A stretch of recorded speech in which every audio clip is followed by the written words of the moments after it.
D&D, we are back. We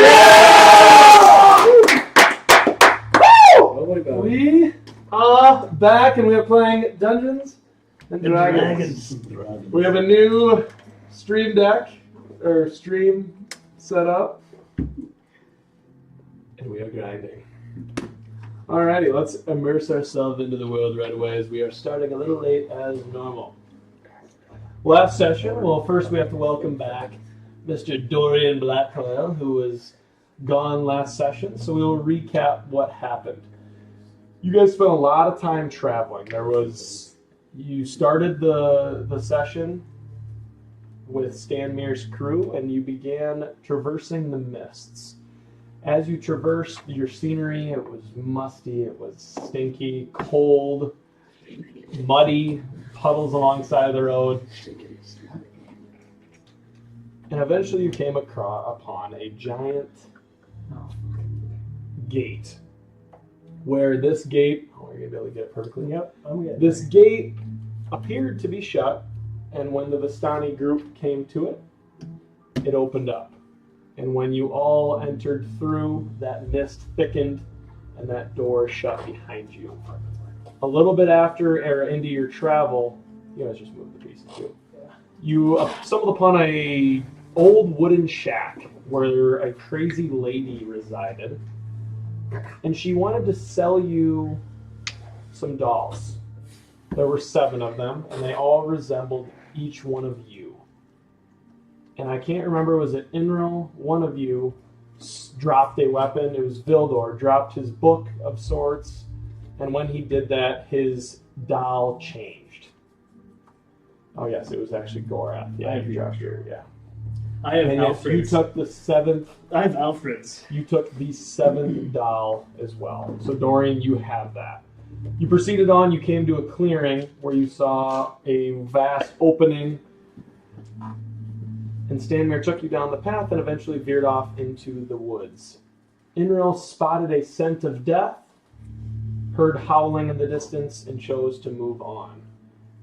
As you push through, you get to the Tezer Pool, where you spoke to Madame Eva, and she gave you a card reading and some other answers that you might have been looking for, and also she still, again, was not able to give you full response that you might have been looking for.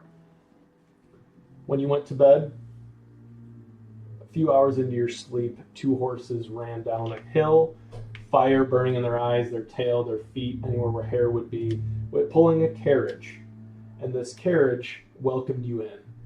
You all decided to get in, where you enjoyed your favorite drink of choice. Few of you, some succeeded in not have to drink, and it took you to a manor. The door swung open. 2 vampire spawn came out, and you now are in the dining room.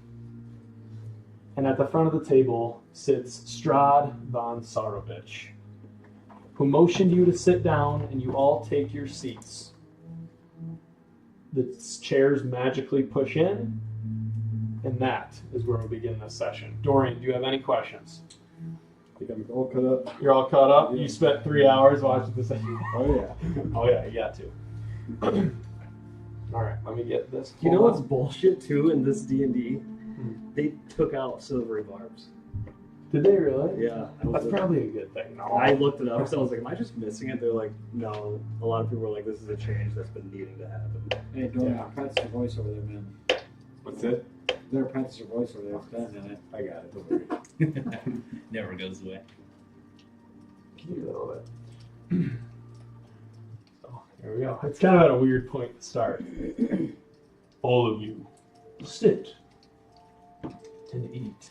And at that moment, your chairs push in, and magically the forks rise up in the air and are sitting right in front of your face. And you smell a delicious meal of turkey, some mashed potatoes, a few dead rats near this part of the table.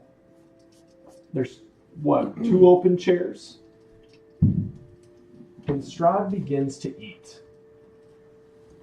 does not say anything, does not look at any of you. And the vampire spawn are standing by the door, just kind of, that one is a little hunchback, waiting for you to take a bite. And Strahd's sitting there clinking his food. He's got a turkey on his fork, and he has a nice glass of wine sitting next to him. Do we have wine in ours? Yes, you do have wine at all of yours. And he continues to cut, and all of you have that fork sitting right in front of your face, and a full plate of food, along with a table full of other goodies. Can I investigate my food? Yeah. See if it's shady, poisonous. 16. 16. You look down, and nothing appears to be wrong with it. It smells delicious. The seasonings are perfect.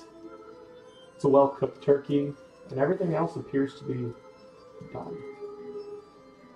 Or did you make an investigation check? Yeah. Okay.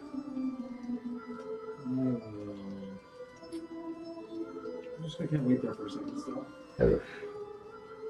I would say Dorian really wants to eat this, but he's too much of a coward to go first, so kind of like looking at everyone else, see if he can eat first. Well, Did he tell us why we're there? not yet, no. Okay. Can I? Are you all afraid to eat? I'm gonna pick up like the goblet of wine or whatever we have. Can I make like an investigation to see if this is the wine that I saw Mm-hmm. and I chucked it in the Yep. woods? That might be a slutty 20. Slutty. Ooh, no, 22. 22. It does appear to be very similar. And as I kind of examine that, I'm gonna set it back down. You know that it is rude not to eat when you are guests. You said there were like rats on the table, like Mhm. just like dead rats or like Dead cooked rats. They're cooked. like as if you were like to cook a squirrel. Yeah, it's like Not that. like just the fur on it dead. Just like It's skinned, but on the front side of the plate there is a rat head with a hair on it. On the back side, it looks like a rat's been cut in half, and it's on one side and the other, and then the cooked meat's in the middle. That's not how I pictured it. That's crazy. I'll take the silverware, grab a rat. And he looks at you and smiles. And when he does, you see his large fangs. Is it just me, or isn't it kind of hot that you're eating turkey? What is wrong with turkey? It just seems like you'd have something different, more your appetite. I may enjoy other delicacies. Today, I'm serving you, not myself. Why are we here? Why are you here, you ask? Yes. Razul. That is what you have been wondering all this time, haven't you? Yes. He really has. None of this makes any sense. Well, I have been waiting months, years, for you to all come to my manor. Dorian, Drazul, Alaric, Inril, Gorath, and Vildor. I know your pasts, which I will not disclose to the others at the table. I may be curious. I feel you all may be special. And that is why you are here. Yes, you have come for a game. You will be tested through trial, through combat, through wit. But most importantly, will you break? Who will be the first? This trial is not easy. And no one has ever succeeded. And he goes back to eating. I'll actually bend over in front of the table and look towards Alaric. Mister. Seems like our trials and our tests have started before the others. Strahd. And he kind of just... Yes, no. These tests you speak of, trials, what is our reward? Your reward. Indeed. In order to discover that, you must show me you are worthy. As of now, I have high hopes, but I have my doubts about a few of you. Some I'm more confident in. There is much gold to be earned in this land. There are many secrets to be uncovered. What will you do? Join the darkness? Master the art of death? Or shall you try to destroy it?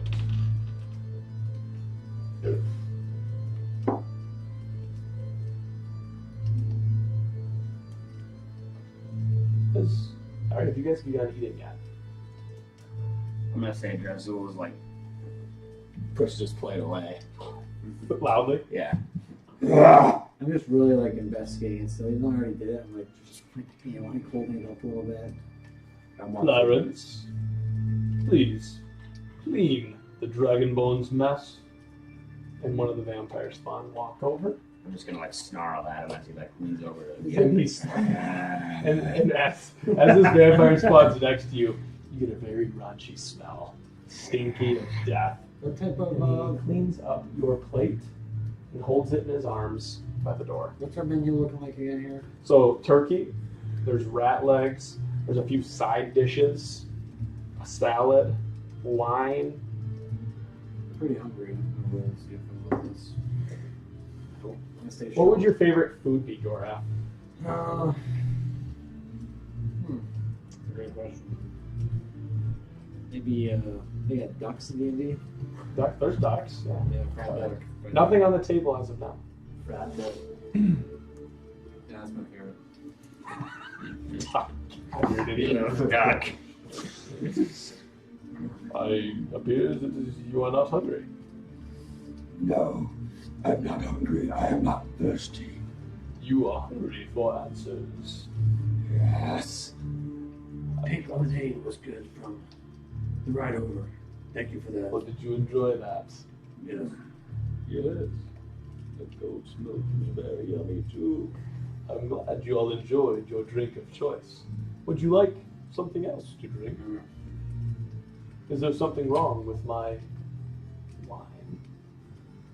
I don't know. You tell us. It is simply wine.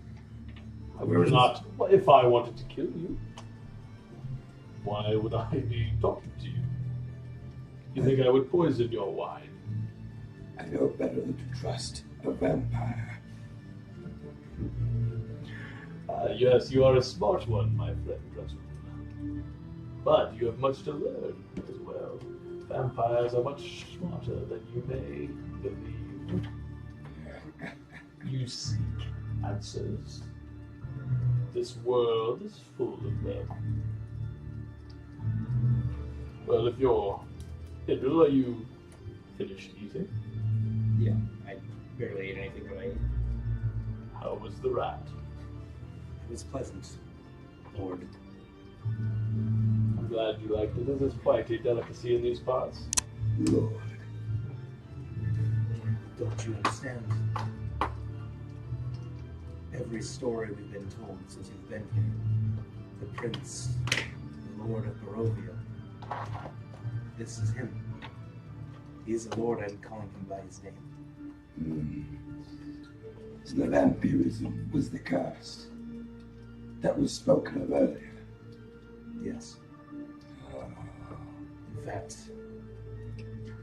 up until this point, it has always been a myth. Nobody ever really believed it besides the Vistani. But now we all have a right to believe.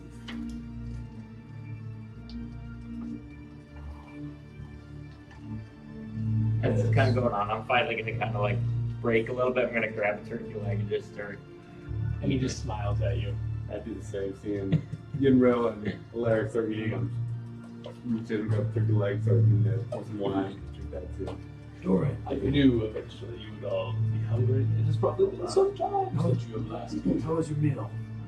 Fucking good. I was excited to hear that accent. Is there any other liquids besides alcohol or tips? Not right now. Then she doesn't drink So would you like us to anything. I can drink. take down the darkness? That is for you to decide. When does this challenge begin? Or is it already? It has already begun. When you first walked through the gates, that is when your trial began. Yes, right now it may be easy.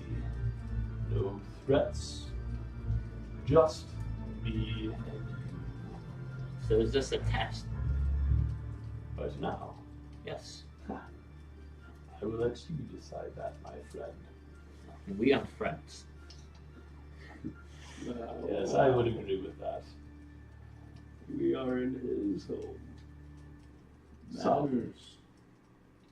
He is showing us courtesy.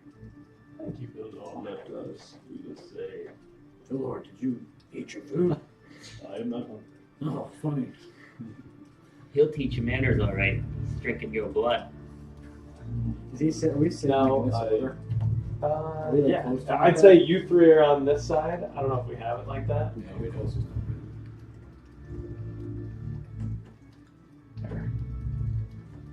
There we go.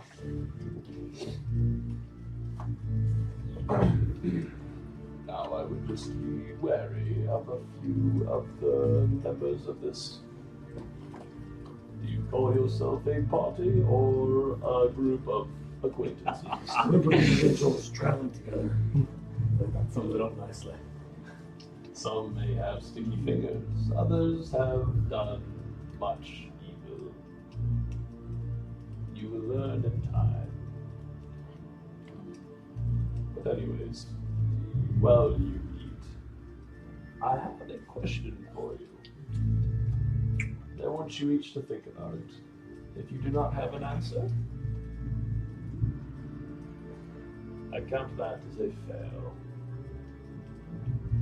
Now, if you wish for just one of you to speak for everyone, that is an option as well.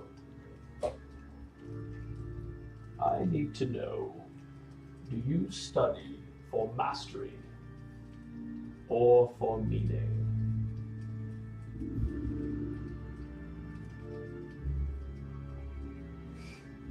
Lildor, you look like you have something to say. Yes, I do. In my time, I learned to study for the purpose of meaning. I was called upon to defend, not harm. My purpose is defending. Therefore, my study is meaningful. I have mastered much in my time, but it is not my drive. Good. Gora, you might as well go around the table. Doreen, you are lucky this time. I also study for meaning. I'd like to learn all aspects of the world and share to many. But in that, I am in pursuit of mastery without the thought or vision of ever getting there. I pursue it. And I intend to develop understand the meanings of the world, violence, people, maybe vampires and all. Would like to study vampires. I would like to learn it all. You look so strong, yet behind that large skull of yours, I see much potential.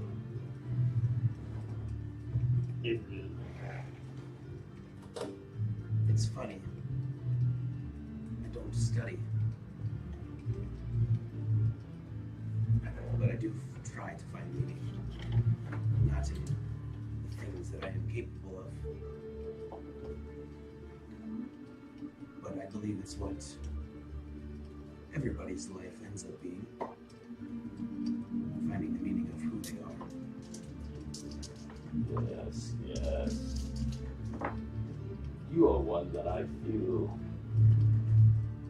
wants to master. Get that feeling about you, Inrim. And just your past.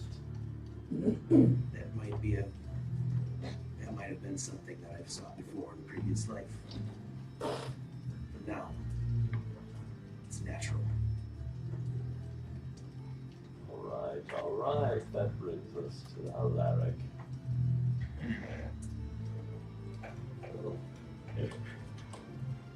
I've experienced both, but for meaning, there has to be things around you that mean something. In this forsaken place, everything's meaningless. So I will say mastery. Fire, the fire. Your chair is getting warm, as there is a fire lit under your ass. Well, you asked, I give you my answer. You not like it? Oh, I did. I do like your answer. I am just intrigued. Drazul. If you know my background, you know I spent ages studying to conquer and to master the arts upon which I find myself infatuated. Now, don't make me upset enough to show you what I have learned. Another one with confidence. I feel you two may be somewhat similar.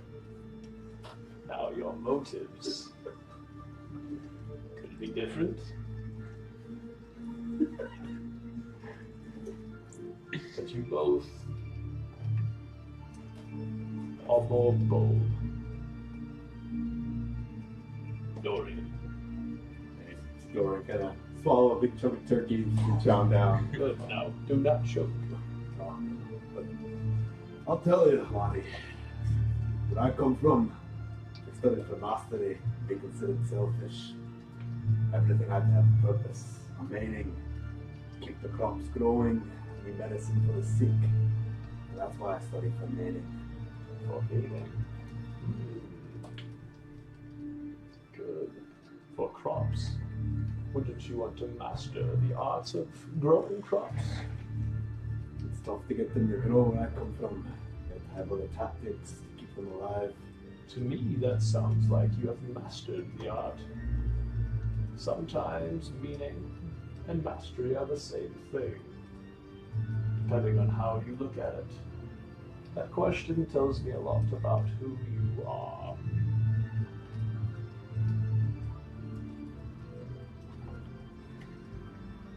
And he kind of takes a second and just looks at all of you.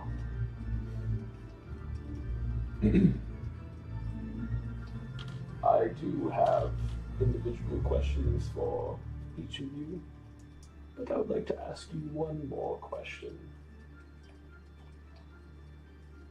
From my background, I think I have done much good. I have preserved life.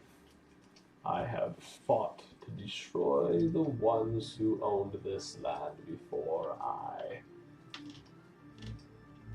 Yes, it may not then have been successful, but I sought other means to master the art of death.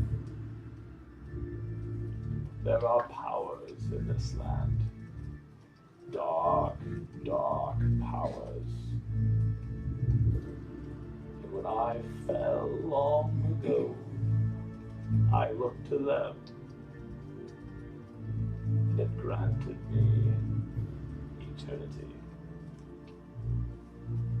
And some of you here may feel you fight for good, but in time you will be challenged.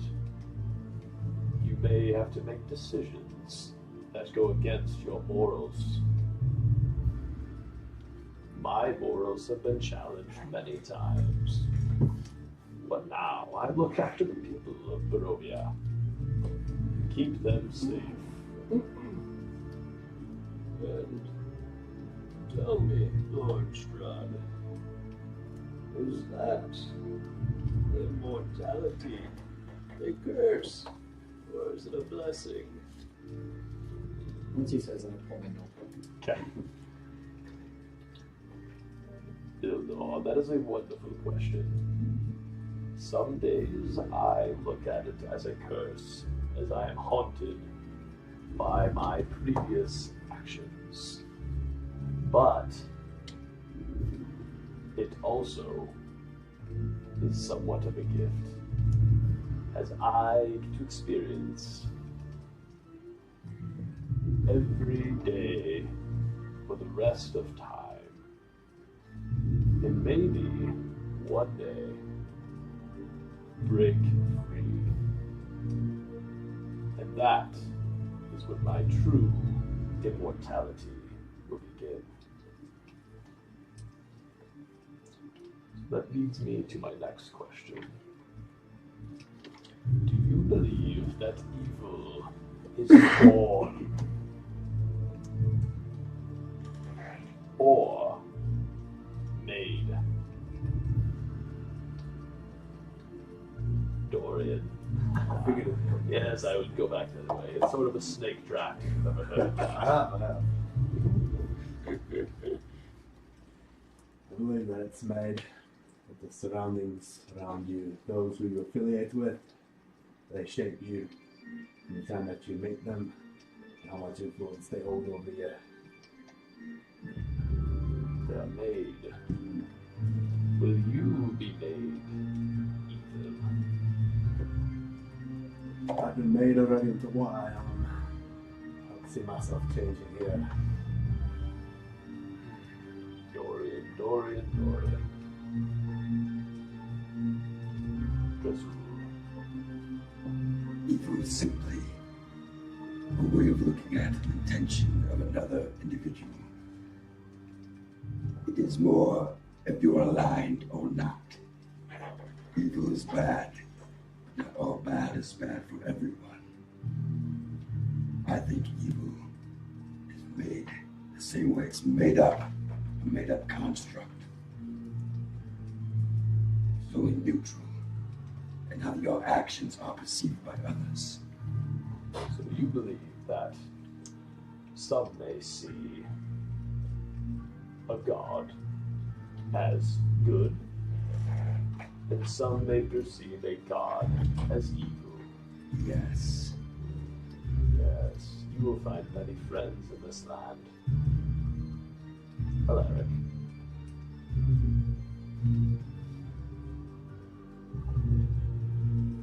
What kind of evil are we talking about? What kind of evil do you believe in? We talk about you.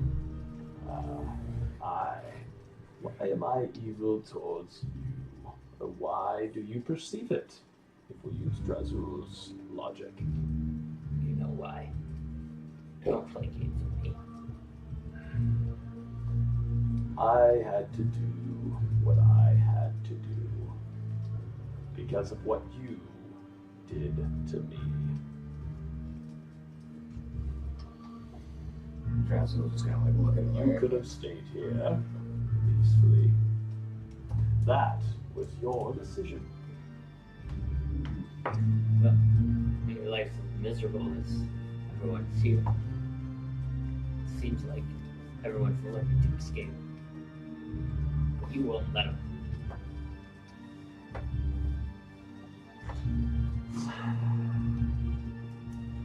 The people here survive because of my protection. Many of them would have been gone long ago if it wasn't for me. Is that evil? Or is it good? If your life is miserable, it's not good. Whether you're alive, I'd rather be dead than living in this place. I have a feeling you will find some good in this place. It will take time. It will.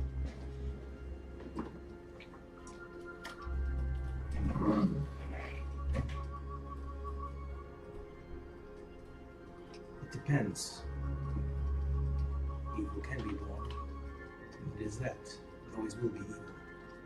There's no change, there's no coming back. But evil can be made. Simple as a potion. Simple as somebody affecting somebody.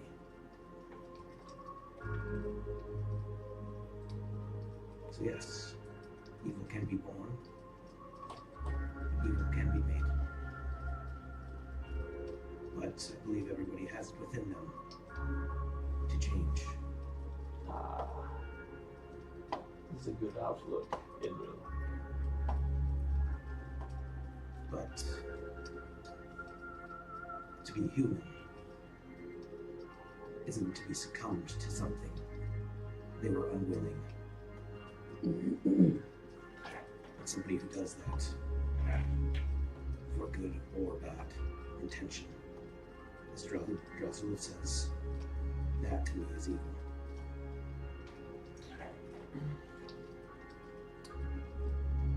I have a follow-up question. Yes, evil can be born, and evil can be made. But death, if you spare someone who is destined to die, is that good? Or is that evil? It is unnatural. If someone is destined to die and you are not to help them, you simply don't. To help them is to go against what threads the world pulls. If you go against it, that's evil as well.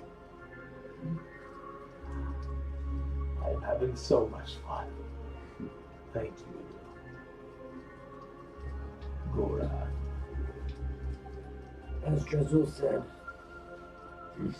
evil can be an opinion, but unnecessary killing, personally sabotaging others for no true holistic gain is true evil to me. I read some literature once, and what it said was, evil isn't fate. It's failure of courage, of empathy, of understanding. To me, each person has their own good, and some choose not to use it. I feel that is good is found in everyone. Yes. But some may choose to pursue it, and some may choose to hide it. Yes.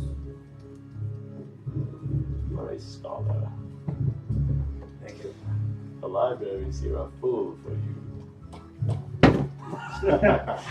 And our last guest, The answer you are seeking, Lord Strahd, is simple. Evil is born. We are all called to this place for a reason. Throughout your lifetime, you will see what has been laid out for you. Some may be evil doings, all others peaceful, prosperous doings. We mortals do not shape our destiny, for it has been laid in the stars.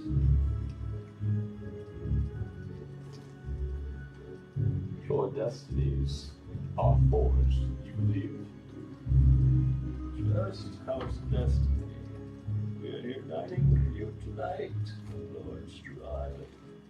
I believe that a star deep in the sky told you that. Indeed.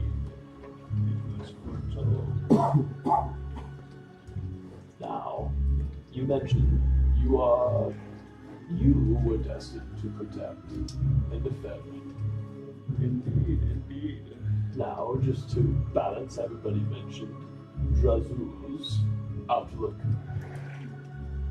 What the perception of those who are trying to quote unquote destroy what you are defending? Do they look at you as evil or good? Every outlook is subjective to that one's destiny, whereas mine is to protect what has been told, what has been deemed, and so that is what I shall do. I love it. I love it. Takes his wine, takes a drink. If you don't mind. Oh, one moment. And at this second, you all begin to hear, through the organ noise and the fire crackling, you hear a large screech outside the castle and a lot of air movement. You begin to hear the flapping of wings as it approaches closer and closer. When it begins to sound very near to the manor, you all feel the ground beneath your feet shake as a loud crash comes from above you. What does the main guy, how is he reacting right now? He is just listening with intent as he takes a sip of wine. Does he look alarmed at all, or can I read his face? Seem like he's interested in what's happening? You catch a slight smile. Okay. Yeah. What is this a guest that you were expecting out there, Strahd? Yes. I believe my companion has returned with a prized possession. And you will learn what happens when you speak more than you should. But before, it will take my other guest a second to come down here. So I have a question for each of you. Alaric, we will start with you. I sense deep within you that you have stolen much more than just coin or valuables.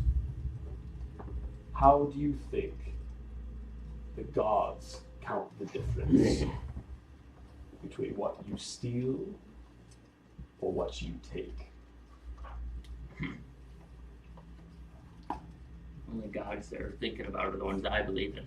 And I don't believe in any of the ones you're talking about. You only have to rein him in a little bit after this supper. Oh, I know, Strahd. I know. Or gods that were active, they would have saved everyone from you. Unfortunately, those gods do not reach you here. Speaking of gods, what god's okay with you living eternally?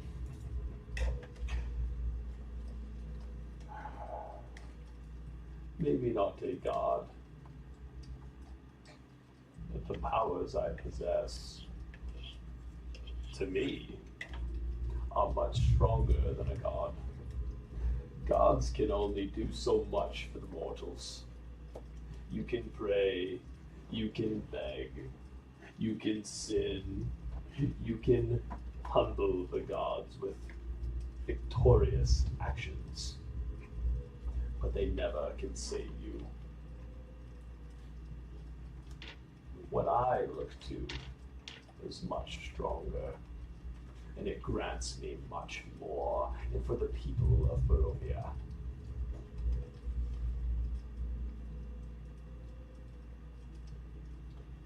Inril, you seek to master death itself. Why not learn from someone who already has? I think that's where you're mistaken.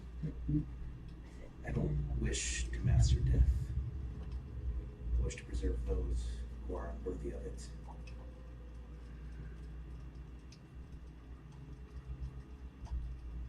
Do you feel you'll be able to find those answers in your future? Yes, I do. In fact, undeath is the flip of a coin from death that I don't wish to partake learning. Maybe your outlook on that will change as you get to learning more. I guess we'll see. Things have changed my mind before. I like when minds can be changed, as it intrigues me. It makes me smile. Dorian, I want you to know that I have heard your name before. Yes, I know you. But your name has been spoken here before. What context? You, and he kind of shrugs you off. You are more important than you may know. But the question is, do you feel important?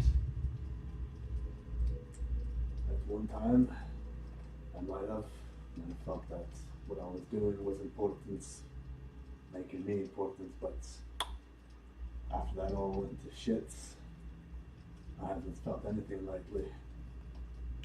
Mainly just drinking wine has got me through it. Well, you're lucky to have very, very tasty wine. It's delicious, thank you. It's some of the best. Golrath, the strong one, that I'm a little bit more curious about. What is your biggest flaw?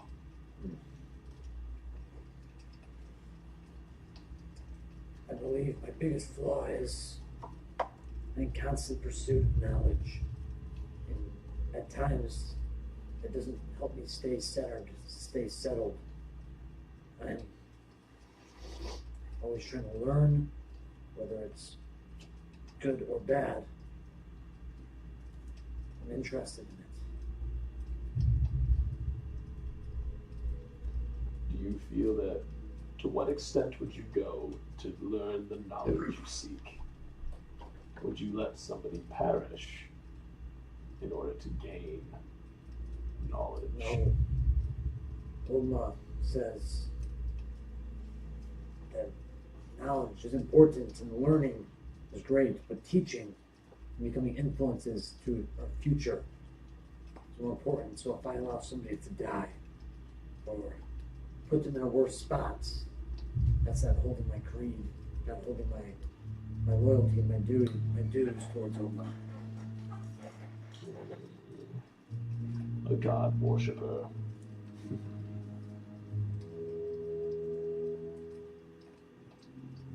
I wonder if you will still have the same faith in your god when you either leave these lands or perish forever. If I perish, I know that I will go somewhere that needs me. But I don't expect it to be anytime soon from where I follow. I hope not. Drazul, the one that is old as time itself. What are your ambitions, Drazul? And at what measures will you go to reach them? You know my ambitions. I earn to master the arcane arts. From corner to corner, every spell ever spoken, every hymn ever written, tome created. I need to feast upon its knowledge. It's what binds me to this realm, to this world. I seek much ambition. I can feel it within you. You are one that may go to extreme measures to achieve your goals. Am I correct? Such measures have been met before.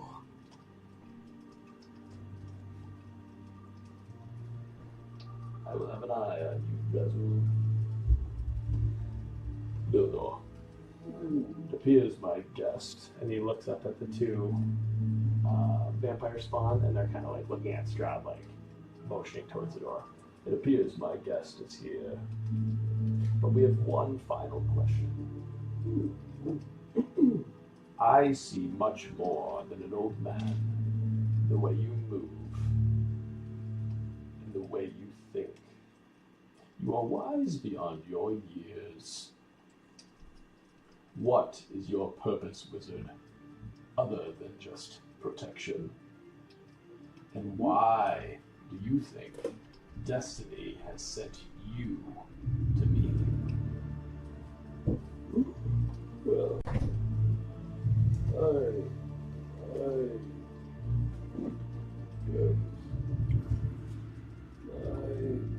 my purpose is always friend to defend. For I am the abjuration wizard of the Alleyfront patrons. That is my calling. That is my duty.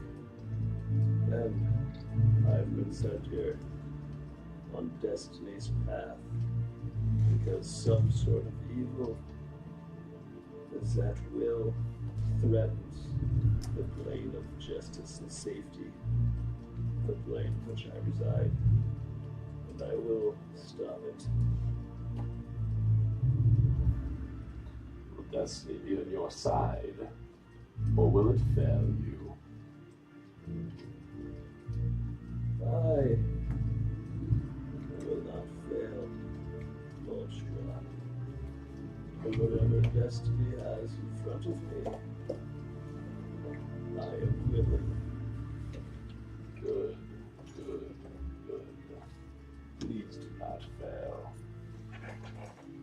Well, let's introduce our next guest. He raises both of his arms, and the doors fly open. And a looming figure stands in the doorway, dragging a familiar person. You see Stanmere being drug in by a large being. I'll let you decide. You can describe what it looks like. Yeah, so basically he is a very large, looks humanoid, but he's got, you can't see a single inch of skin on him. He is completely covered in heavy plate mail. And as he walks by you guys, you can hear like a, and like if you are, so he's gonna walk around this way. So you three, without making it's not a hard thing to see, but on the back of his cape, you see like faces, like mouthing, like talking on the back of his cape. And they're just making little noises and just kind of like humming and shit. And then as he, like I said, he's gonna be walking and carrying Stanmere by his ankle, just like Stanmere was rough. Like he went through it. And he's not gonna say anything. and he is just going to stand next to Strahd and drag him near his little like corner of the table there, I guess, and he's just gonna look at Strahd. Does Stanmir look dead? Stanmir is alive. Stanmir is not saying anything, and you sense deep fear in his eyes. Do I recognize this or familiar with this figure at all? Neither of you do.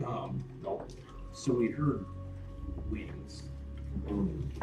As he was passing by me, I'm gonna look. Does he appear to have any wings on his back? Or do I get the sense he was maybe riding something? So, given the size, make a history check. I'm good at history. Wait, maybe not. I'm a history Ooh. Oh, 16. Okay, so knowing where, especially you specifically, being in this, like you're familiar with this land and the things that are in it, you know that there are certain vampires that do have the ability to have wings. But His are hidden. what At I the will moment? also say is that his cape is very large and you can't see them, but you also have the hunch or like the wonder if like even he would have been big enough to make wings like that. To make noise the way that the noise happened, like you would be I would be surprised if you would, at this size, even as big as he is, you'd be surprised if he, even at his size, would be able to make gusts of wind that big. Gotcha. So yes, he probably has wings, but yes, he's probably riding something bigger. Okay. Possibly. Or Bad. a bunch of other things. Strahd, who is this? This is my enforcer.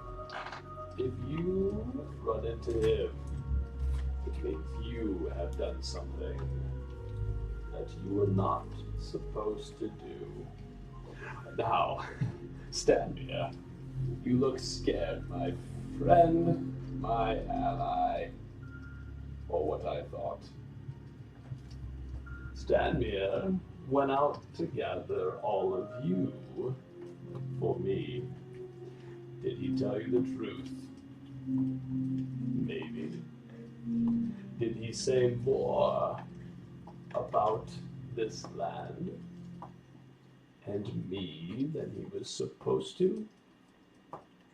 My informants told me he did the night you were sitting around the fire, when he was nervous that he said too much. Not all those you were traveling with may have had similar motives as Stanmir. So you will all see what will happen if you choose to disobey I or the dark powers. Any motions to what he called the enforcer.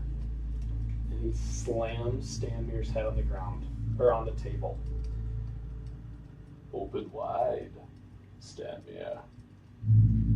And as he does that, you can see Stanmir trying to fight back.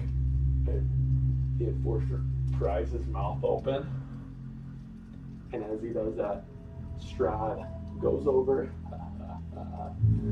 What's one tasty looking tongue? And he grabs it with his fingers and his claws and he pulls it out. If you ever speak too much or use my name in vain around someone who will report to me, this will happen to you. And he pulls out an ornate dagger. And with one quick swipe, cuts Stanmir's tongue from his mouth. And Stanmir instantly starts just rattling in pain as blood is spraying all over the food, onto the wine. Vildor is getting decent amount of blood on himself right now. And it's just kind of spraying. He's kind of looking around, flailing his head, and the enforcer's trying to just reel him in so that he cannot move as he withers in pain. And Strahd, as he's looking at him, and he takes the tongue and he licks the blood off the end of his freshly cut tongue. Now that is much tastier than a turkey leg. And then the enforcer is gonna grab him like right here with one hand, and he's gonna sling him clean off the table, and he's gonna like roll to the wall. And he sits there and cowers in pain and yells and weeps. Do we see what weapons do we see on the enforcer? Do we see? You see a very large, pretty long polearm that's even taller than he is, and so like from reference, like this guy's well over 6 foot tall. Like he's probably 6'5", 6'6", maybe even 6'7". But the polearm is probably a good 7 to 7.5 feet long, counting the blade to the bottom of the pole staff. Mildor 6'7". He's badass. Yeah, those are two nicely. Those are two very well painted minis. Did you guys paint that? What Yeah. Strahd looks sick. Strahd, did you see it? Yeah. That one's sick. I love That that guy. one, Reed went off. And this one's like perfect. What does Strahd do with the tongue? It's just holding in his hand, and it's kind of wiggling. It's still moving. I'm gonna wait to see if he puts it down. Now, this dinner is over. You know me, and I know more about you. I want you to know that you have entertained me, and that is no small feat. You will come to understand this land as I do, one way or another. When you dream tonight, remember this conversation. You may have my respect for now. When we next meet, it may not be as friends, but he kind of snickers. I will always offer you wine. You are all here for not only a game, but for a trial, and do not forget that. And with a snap of the fingers, he wisps off into a bat and flies out the window. In his, kind of in the back here, there's a little outcropping that he flies through. Not necessarily a window, but he disappears into the darkness. And with that, the lights flicker, they dim, slowly light back up. Ivan, doesn't matter. Ivan, Now we know. the enforcer, walks out of the room. Let's go. We know With it his is. armor, and it clinks, and he shuffles, and you hear. It's in my mouth. Does the tongue go with him? The tongue, Or does it stay? the tongue is still there. I would like Mending it. Okay. And once he leaves the room, he stands outside the door, and both the vampire spawn get up, and that one. I need you. The carriage awaits you. West be going. We need to get you back to Madam Ila. And as Ivan hears him saying that, he's gonna turn like his head and almost like half look at you guys. And he's gonna take his pole arm and he's gonna slam it on the ground, and it's going to radiate this super like almost loud boom. And then he's gonna continue to walk away, and then the vampire is gonna be like, okay, like, and then you're gonna now you feel like they've got some urgency to get you out of here. Then I want- I go Yeah, for I want you to yes. I'm just gonna go. Yep, just go. Take my tongs out. I'm gonna take a piece of cloth and wrap it up in a cloth and put it in my bag. Okay. And you all notice Stanmir still in the corner, shrieking. Nobody grabbed him, and he is just in the corner weeping, and yelling. And it doesn't seem like he's moving too much now, as there's a pool of blood around him. Hurry, we need to go. The carriage awaits. Does If it, you do not, the Lord will be angry. does it look like he's going to die? With the amount of blood he's lost, you wouldn't think so. Well, I've extended my stay. And Mildor's gonna get up and Begin heading for the carriage. Cool. And the other one, so this one's waiting for you, and this one begins to lead you out of the manor. I'm gonna walk over to Stanmir, Yes. Yep. and I'm gonna try to just kind of like help him up and carry him with me if I can. And he gets up. Yeah, I'll support him and help him. And he is pale. His face is pale. His bald head is white, and he very little power under himself. And you two both have to carry him a decent amount. And you, are you helping him? Yeah. You're kind of down here as Alaric. Yeah. Alaric is quite smaller, and he's kind of draped around Alaric's shoulders, and you're kind of just assisting at the side.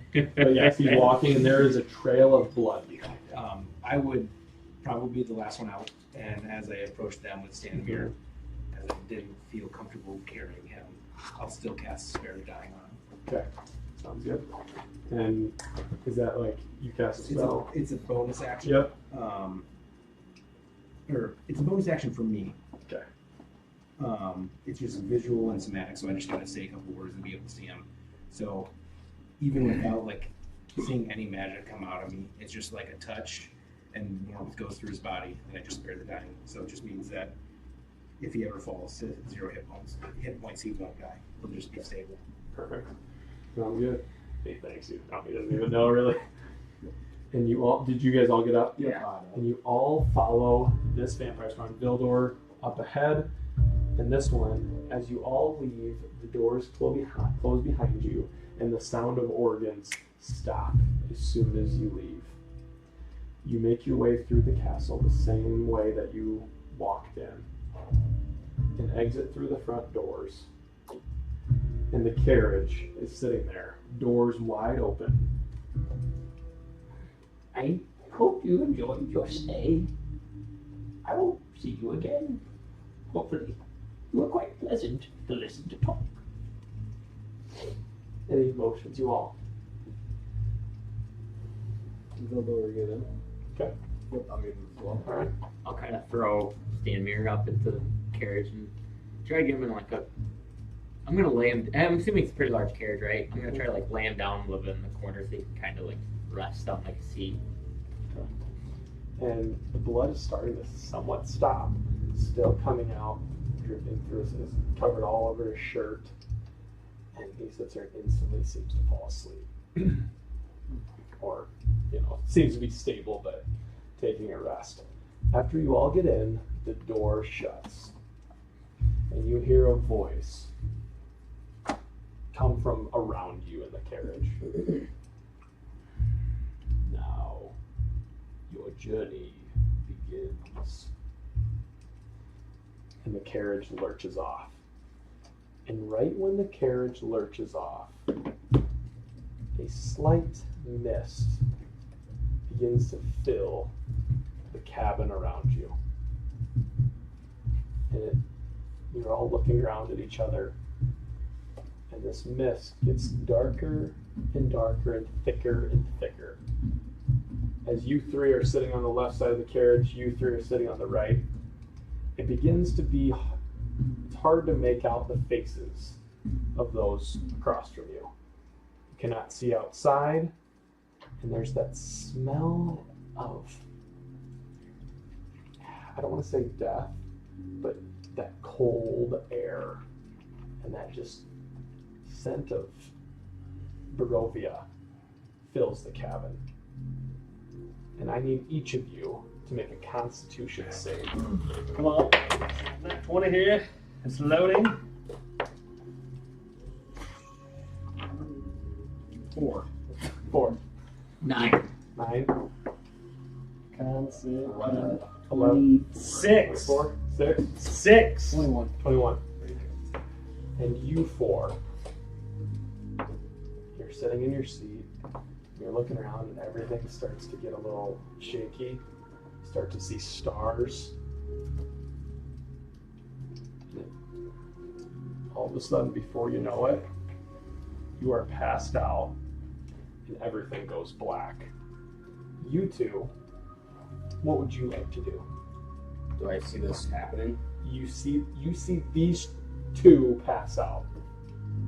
You can't tell what's going on the other side as this mist is heavily Is this obscuring the this. effect of a charm by any chance? No. That's still super foggy. We just see it drop.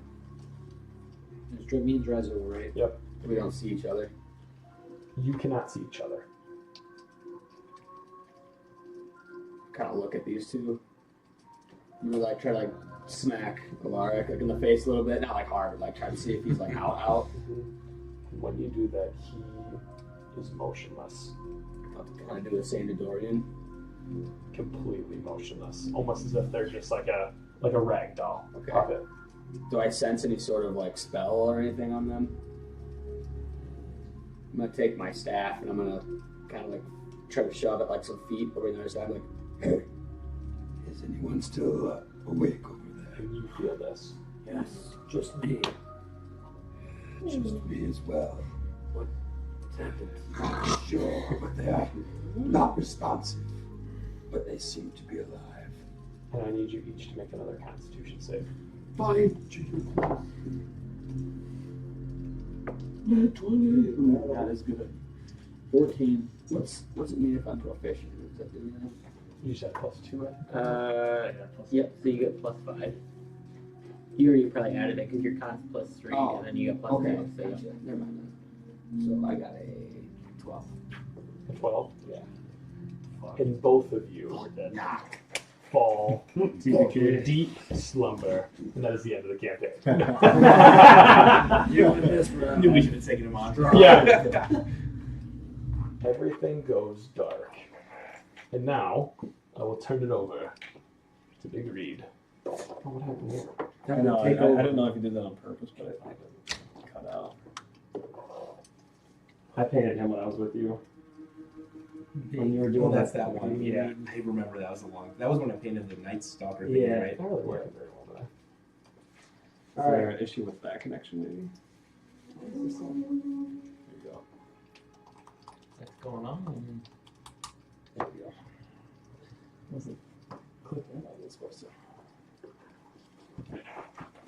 So, all of you are going to awake in this room completely unconscious and basically everything's hazy and kind of just like almost like you're coming out of like the heaviest sleep you guys have probably had in your entire life. I don't sleep. It's very dim and just candle lights and a fireplace that are giving illumination to this room. All of you are without your items, and you have nothing but the clothes that you are wearing underneath of your armor. And you guys come to, and you're able to talk now. I guess now you're, or I guess now you're. Let me see. Yeah, I got that right. So now you are going to kind of open your eyes. And again, like it's almost imagine that this room is even a little bit dimmer. And in the center of all three or all six of you, kind of like, I guess aren't exactly that type, but pretty close, there's going to be a purple mouth that has fangs sticking below its bottom lip. And you guys will all see this. And then Like sitting there. it's almost like it's hovering. Like it's almost like an illusion of like a little faint, like hazy purple mouth with fangs kind of sticking below its teeth. But you guys, Magic mouth. yeah, you guys are not able to move. You're not able to speak. You're not able to do anything other than hear and see. What does Emerald look like? 'Cause was your armor protecting you, or was it just? Yeah, do they actually see me? I mean, you got clothes on. Like I know, but do they actually see me for the first time then? yeah, With her veil out. You see she's just naturally like I've this seen on the table. She gets placed. Wait, so what's she look like? So for the first time, you see Enro. She is somewhat pale. She seems to have unnaturally straight black hair, but it's not like thinning. It's still like very full. It's like just down or just past her shoulders. She has, I think, like deep green eyes. She is a high elf, so you see the long pointy ears poke out. She's very subtle. She doesn't have anything that's like very defining, and like she's the type of person that you could maybe barely pick her out of the crowd. Just by like she might be just slightly over average in beauty or whatever. Bust. Roll for the tits. Yes! Nat 20, baby! 12. Oh, average tit.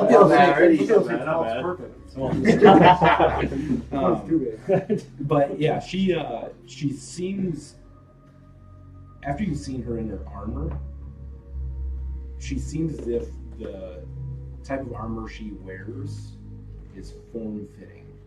So it's very like, she's sturdy, but she's also very like able to move. Nimble. She's kind of nimble, but she's not, her armor kind of sets her back from that. And after you all see that, the mouth smiles. Before, familiar voice, before I turn you loose into the world of Barovia,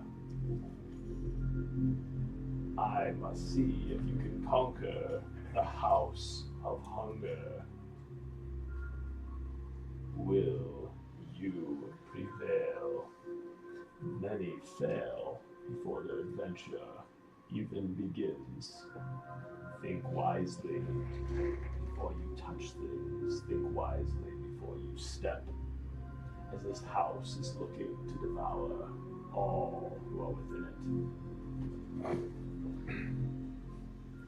Monster house. Kind of feeling like that. Now, after you guys hear that, the room is going to get a little bit brighter. The candles are going to get a little bit more full again.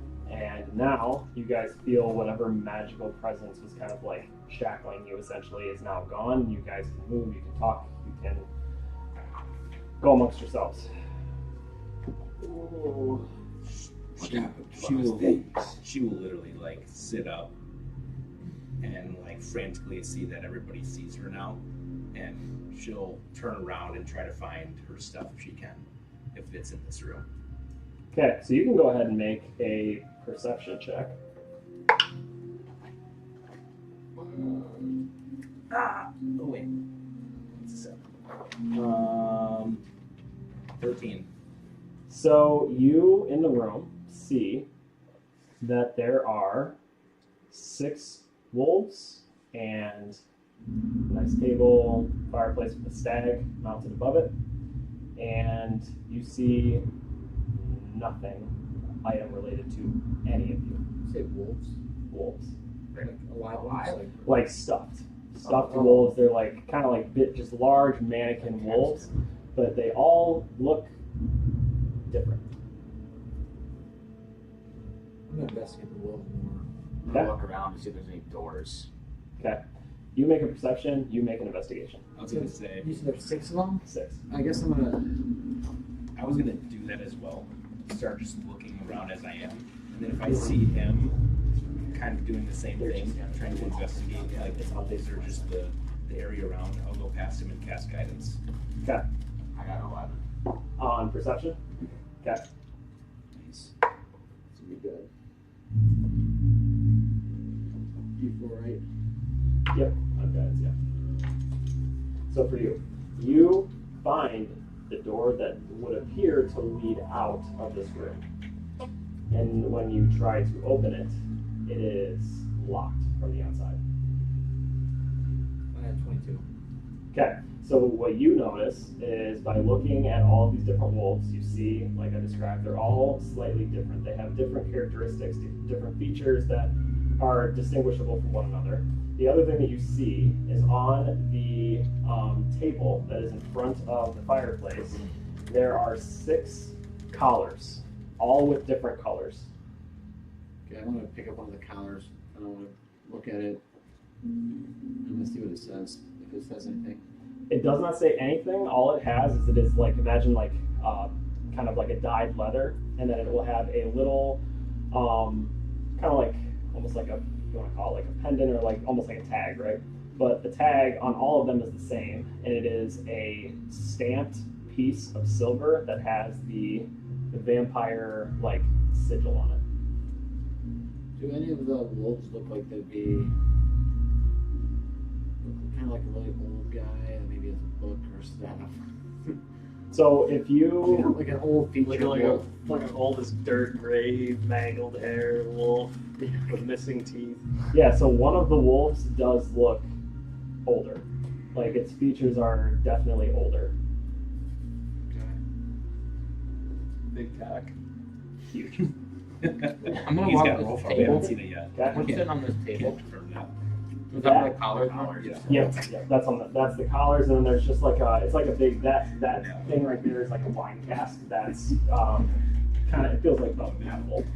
Micro penis for wolf. You said the collars are just different colors. Could I like try to detect if any like magic in this room, or try to like feel if there's any magic around me? Yeah. Maybe our Arcana. Yep. Is there a big ass rug here? It's kind of, it's like a pelt. I'm gonna lift it up and try to see if there's anything under the pelt. Go for it. 13. Okay, so what you can ascertain from that is that yes, there is magic in here with you. I feel the presence of magic in here. Perhaps you know more, wizard. Dirty 20. Okay. Underneath there, you do not see anything that would be of use, but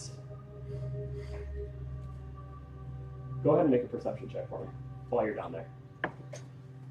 Who's bow? Get to reroll. Huge. I'm just gonna start saying that for no reason. Let's go get to reroll. 14. Okay, so from where you're kind of like, so I'm only picturing this, you're kind of kneeling and it's a big bear pelt. And you, from where you're kneeling, you kind of like look up to the fireplace, and below the stag is a very large, beautifully painted picture that has an assortment of trees, and it also has wolves. I'm gonna look at the painting or the wolves. Okay. Man, I'm gonna see if they're wearing collars in the picture. They are wearing collars in the picture. So I'm gonna pick one wolf out. I'll pick out the biggest one. Okay. In the picture. Mhm. Is there one that's like bigger than the rest? Yep. And what color? Like, can I tell what color collar he's wearing? Yes. And the other thing that you're going to see as you get closer to this painting is that there are 6 trees, and all of the trees are facing towards the wolves. The wolves are all baring their teeth at the trees. And roll another perception check for me. 12. So faintly, it's hard to kind of see all of the features on these trees, but carved into the trunks of these trees are faces. And because some features are easier to pick out than others due to their size, you can see Gorath and Drazul on 2 of the trees. You can clearly see like the Drazul horns, the Minotaur horns, and that their faces are a little bit wider and have more definitive features than the other ones do. Is there a color associated with that tree?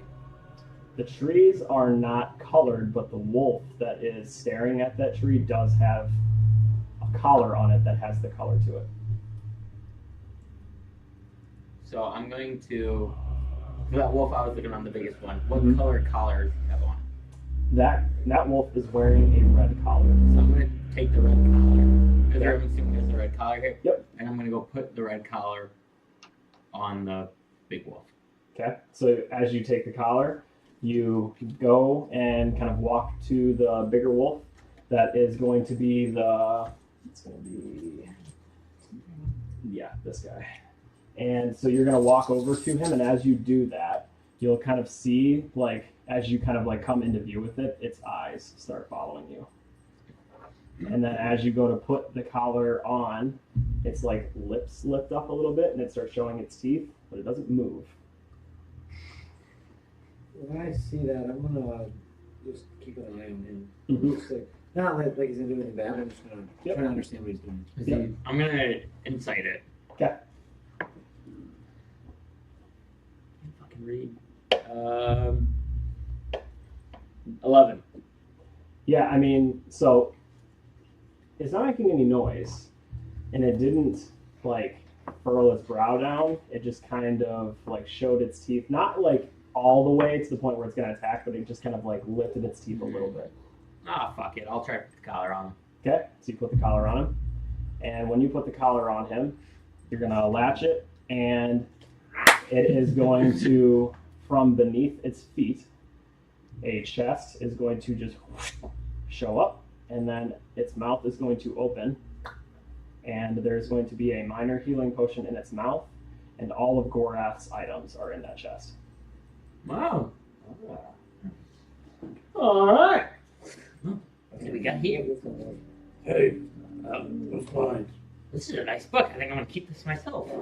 I do have a question. Yeah. I'm not So letting before I do not let him do that. I wasn't able to make a point to it, but I did it as like a reference that before we went into Strahd, I took all of my like my pendant and my cross and my like holy symbol, Mhm. and I tucked it inside of my armor, so it would be actually inside of the clothes that I'm wearing now, technically. Yeah. Would that have also been lifted off of me before getting here? I would say no. Okay, so then I would probably have taken that back out now that they were out of Strahd. Okay. Yeah, so you Because can I pull. typically Yep. don't think I would have been able to cast guidance without it. Yep. So Yep. just- Looking at that picture, I think the collar of the wolf correlates to whose items are connected to who. So if I pick the big wolf there, you can see right here, and I see that collar on right there. Yeah, that red one. And he kind of looks like, I put it on and look it. It's not my items, but it's someone's. I'm gonna grab my items and my what is that, minor healing? Minor. Yep. I'm gonna take that and then I'm gonna go to the. I guess that's probably gonna take a minute, but I'm eventually gonna go over and try to support him on Yeah, I mean, it doesn't take you very long to get your stuff out of that. It's the box, the chest isn't locked. It's literally like it just kind of is already there. Okay, so I'll help. I'm gonna plan to go back to the picture Okay. as well. Yeah. So, Yep. you go ahead. I'm gonna run up to Drizzu's gonna run up to the table after seeing all that go down, and he's gonna study the picture to see what wolf correlates with him. Okay, so just like you guys can all roll perception checks then if you're all gonna do that. Can I support somebody else? instead of- You can support me. I'll do that because 15 is what Vildo Vex got. 10, got an 8. 14. Okay, so you guys can easily pick out your faces on the trees, and you see the wolf that is kind of snarling at your tree. He's then- helping me. I can let you help see. What do you mean? It was perception check. I'm just gonna say you just gotta see it. I don't know how he'd like help you see it. Can I just look? Oh, at it? You know what I'm I get saying? what you're saying, but help Like- action D&D is basically you just No, I know, for but your turn to give them advantage on whatever check. yeah, this I'm gonna say is not gonna work. No, it Just doesn't 'cause, matter. like, You're good. you know what I mean? Like looking at a picture, I can't. Like I can point to it, but you can point yourself. Right. I would just rather have you both make a check. I'm good anyways. But no, I get the help action, but I had a 14 in this case. I got a dirty 20, so I'm good. I'm looking for my own now. My own second wolf. I want the second one. Okay, so I guess Red you one there. three then are able to easily pick out your wolf and the one in like the tree that your face is on, and the wolf that's snarling at it. So I'm gonna get the collar associated with it. You grab blue. Blue. You grab Blue. a beige, like off-white, and Alaric, you grab a pure white. Oh, I'm pure white. You're a very bright white. You're hateful. I'm very wasn't able to pure. discern what wolf was mine then. Not quite. So I'm gonna. Oh wait, no, yeah, I already said you knew what yours was because yours was bigger. Oh, okay. Yeah, I said you two know what ones yours are Okay. because your features are a lot easier to Oh, yeah, tell that's just because your head is bigger. Gotcha. So then I'd say I would grab mine then and also do the same. You are gonna have pink. So then by process of elimination, you will then pick up the green collar. So yeah, I'm gonna go to my wolf. And Yeah. Who's got the little small wolf in the corner? So by looking at your wolves, you can tell that in the picture, like so normally like when you look at a wolf, right? Like the pelt or the fur on it is usually like one solid coat and maybe gets a little darker towards the feet or lighter towards whatever, but it follows a similar pattern. Your wolf does not do that. It literally looks like one leg from one wolf and another leg from another wolf, the torso of a wolf, the head of a wolf, and the back legs of a wolf. They're all different colors and they're all different shades. And so it's very easy for you to tell which one in the room looks that way because there is a wolf that looks almost like it was jerry-rigged together. Frankenwolf. Yeah. You, Frankenreal. in the picture of the that's above the mantle, you see that the wolf that is snarling at you has all of its hair on its back is standing up. And it's like almost looks like static electricity is going through it. And then so in the room you see a wolf that has like all of the hair on its neck and it's down the center of its back, it's on end. You see a very, very old looking wolf that has seen so many better days. Put this collar on. Cataracts on his back. Yep. Put him down. So he's very like mangy, just look like almost think of like a lion that is just on the brink of death, but somehow still on the pride. Like you see a wolf that has like random bits of like again like jerry-rigged like little pieces of armor that are like screwed together and put all. There's no organization to this. It's just random all over the place. Slide that collar on. Yep. And then you see a very, very, very small wolf in the back corner, if you need it. And so yeah, so you guys, I'm assuming we'll go to your respective wolves that you have now found. And then same thing, as you approach it, the eyes will watch you. And then as you get closer to put the collar on, it's going to bare its teeth a little bit. And then when you click the collar back in or cinch the leather down, mouth will open. Minor healing potions in the mouth, and your chest with your items will show up inside of that chest. And then as the last person who opens the wolf's mouth, you hear and that's it. Can I detect where that sound came from? Sounded like it came from the direction of the door. Okay, I will first put my veil on, my whole entire top section, and then I'll start donning my armor to make sure I get all my stuff on, because it'll probably take me the longest. Yep. If anybody wants to give me their healing potion, I will most likely be carrying us through battle. And usually the strongest armies give the most resources to their strongest members. However, I would like to beg to differ on the reasoning behind that. I believe I'm the only one with the most healing properties. I would say to keep your potions to yourselves. Who knows if we get split up in this house? It's clearly meant to trick us. I think I'm the smallest and the weakest, so I think everyone should give me their potions. Fool! Mr. Nimblewick, I couldn't help but laugh. You were the runt of the litter. Yeah, I mean, can't help it. You're all bigger than me. Indeed. How tall is your guy again? He's like pushing 4 foot. $3.11. I got like 6'7". Tell you what, Mr. Shadowhorn, if we make it out of this house, and I have my potions still, you make it out. Thank you. I was mainly joking to lighten the mood, but I will claim that if needed. We will reevaluate after battle. Indeed, indeed. Okay, I'm gonna kind of like kind of swing the Yeah. door. I'm gonna kind of get my book, get my birchwood staff, and I'm gonna go to the door and He's gonna draw his sword. And when you guys move, I want you to like move your pieces where you're gonna move. Like, you know what I mean? Where's So the like, door you're at? the door's kind of on that. Yeah, it's hidden. It's right here. That's the door. That's kind of I'll be towards the front. I'll be with, kind of like over like that. Prepare yourselves. What could be on the other side of this door? Hey, can we roll me over there? Yeah. Push me. Stand fast. Put me next. Who's opening the door? He's opening it, but I'm right next to him. Okay. I'm like kind of opening it and like standing behind. I want to like be up there this, because you I have my And sword. so No, I want to be up there. yeah, Is it a push or pull? you can be it's a pull door. Yeah. So like I'm like pulling it, kind of like hiding behind it, and yeah, Norath is steadfast, ready for battle. Ready for battle. Okay. So, as you guys open this door, you are going to kind of like, usher yourselves out. And in the center of the room, there is going to be there's going to be two contraptions that are, we just couldn't find anything that actually looked decent, but they're going to be sitting right here.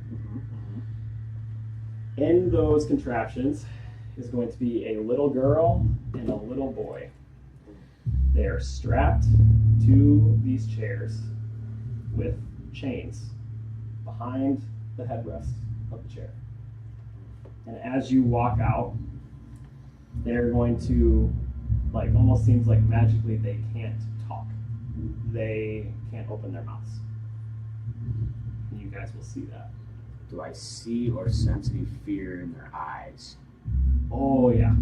Okay. Oh yeah. When do the chains connect? Like, They go straight to the ceiling. okay, I'm going to. You guys look around. I'm gonna strain these chains. I'm just gonna kind of hold them. So I would say, like, after you were getting out, as you were walking to the chairs, Yeah. a spectral image of Strahd Okay. is going to appear So you in, said you want in to the middle of them. Yeah, you can move. So I'm gonna say that at this point, I'm like trying to go like right. I'm gonna be the So last. right- I'm gonna be the right- last one to go. And as you approach, pops up and he's resting on a chair. I will not meddle with these contraptions. And now he kind of snaps his fingers, and you all begin to hear a ticking sound, just like of a clock. You only have so much time for these two are beheaded. I'm gonna cast time stop. Bildo's a badass already. Search this house, defeat what is within it, and you shall set these two free. Hurry now. Time is ticking. And from that, And disappears.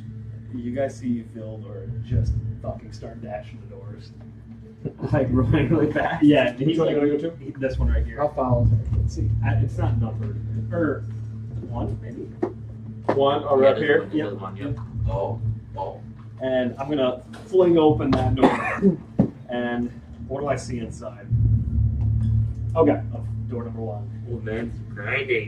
That looks to be what almost think of it about as like a big mudroom, like the door to what looks to be like big like full doors that open up and from the outside, and then it's just like coat racks and another like smaller fireplace mantle that is kind of just like sitting there giving a little bit of illumination. No enemies.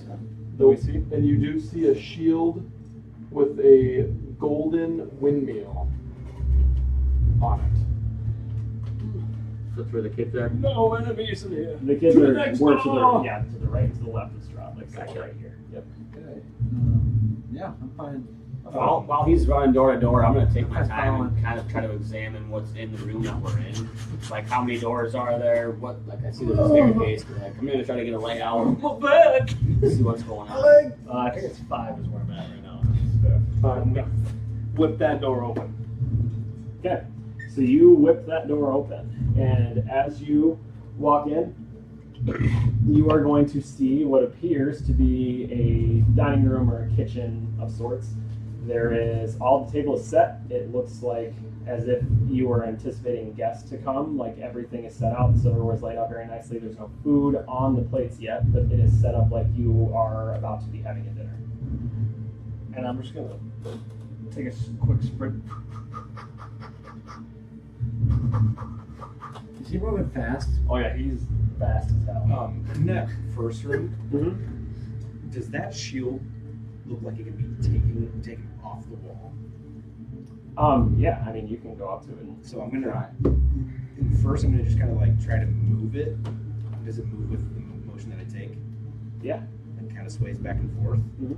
Okay, I'm gonna take it off quick and try to like put it up to myself. See if anything like comes out after behind it. As you do that, behind the shield, you are going to see a frame.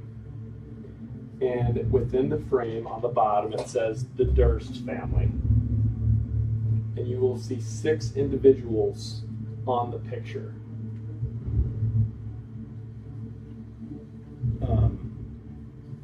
Do they resemble like kids?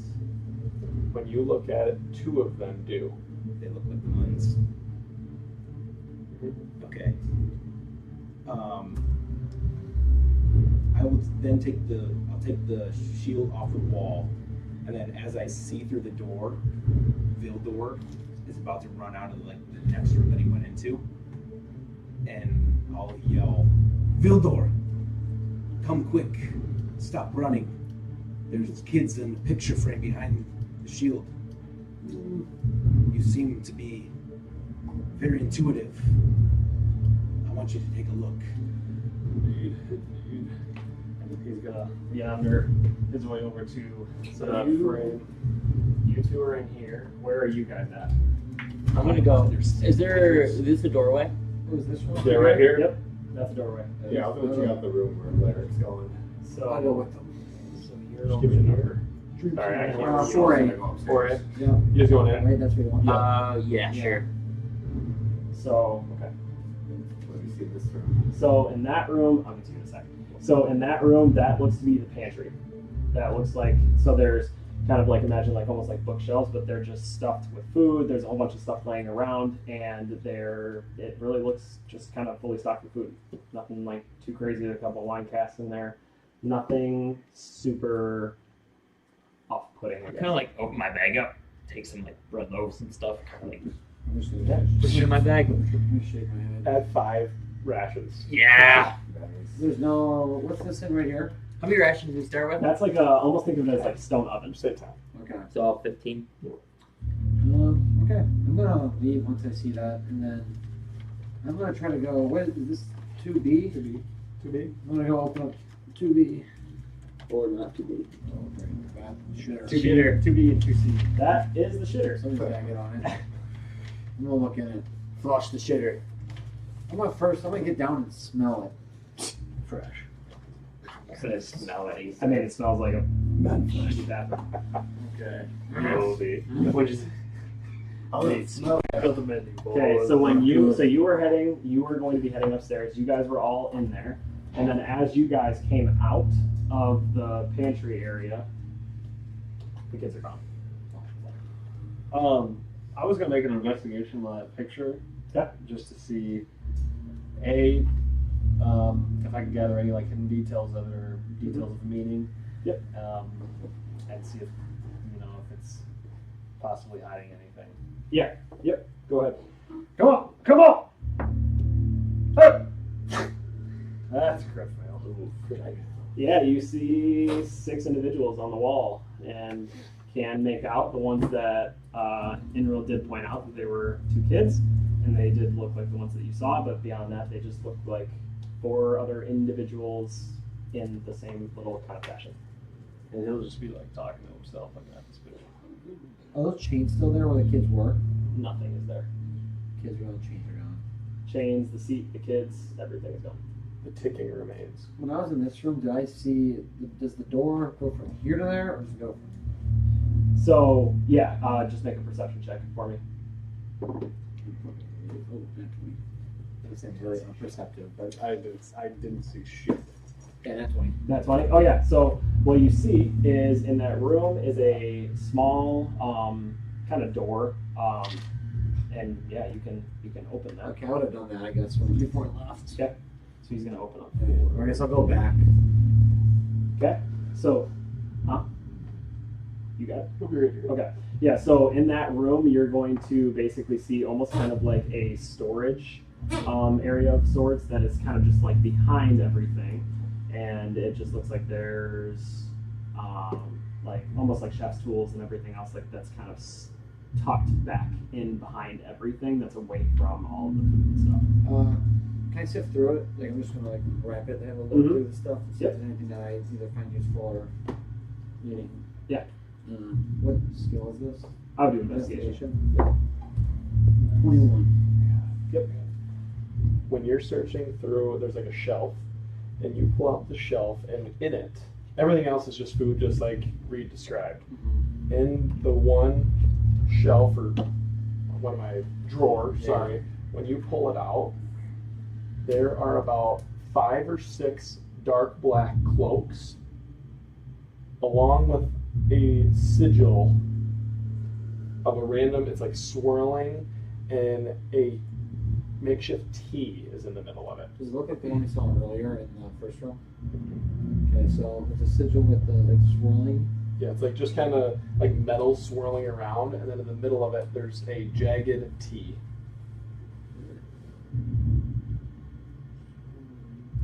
I'm gonna grab those and I'm gonna walk out with them. Like, I try to be like holding them in my hands. I'm gonna go into the dining room. Okay. Then, since I found something on the wall in the first room I went into, I'm gonna look on the walls in the dining room to see if there's anything to be removed or to see if there's anything hidden other than just on the table. Okay. Yeah, make a perception check. When you walk in there, Kyle's follow, check like that corner room. 8. Yeah. Can I give him lucky on that? I can send a D20 roll. I was gonna say I don't think it's specific. I'll give him lucky. I'll kind of see him or her leave as I'm kind of talking to myself, and I kind of follow her in, and I'll get lucky on this roll. Ooh, much better. 21. Or no, not 21. 25. Oh, is that for your lucky feet? Yeah. That's only for yourself. Really? I think so. Yeah, lucky's just for you because it's like your own person feat. You can check. I'm pretty sure it's a D20 roll. Is it? I think it's any of your D20 rolls. For lucky? Yeah. You tried using lucky for someone else? Yeah. No, I think it's yours. I think it's yourself, but Let me check. And you were going into the same room to check out what? Like where that black square is that we haven't checked out yet. Okay. Another room. Yeah, go ahead and make a perception check for me.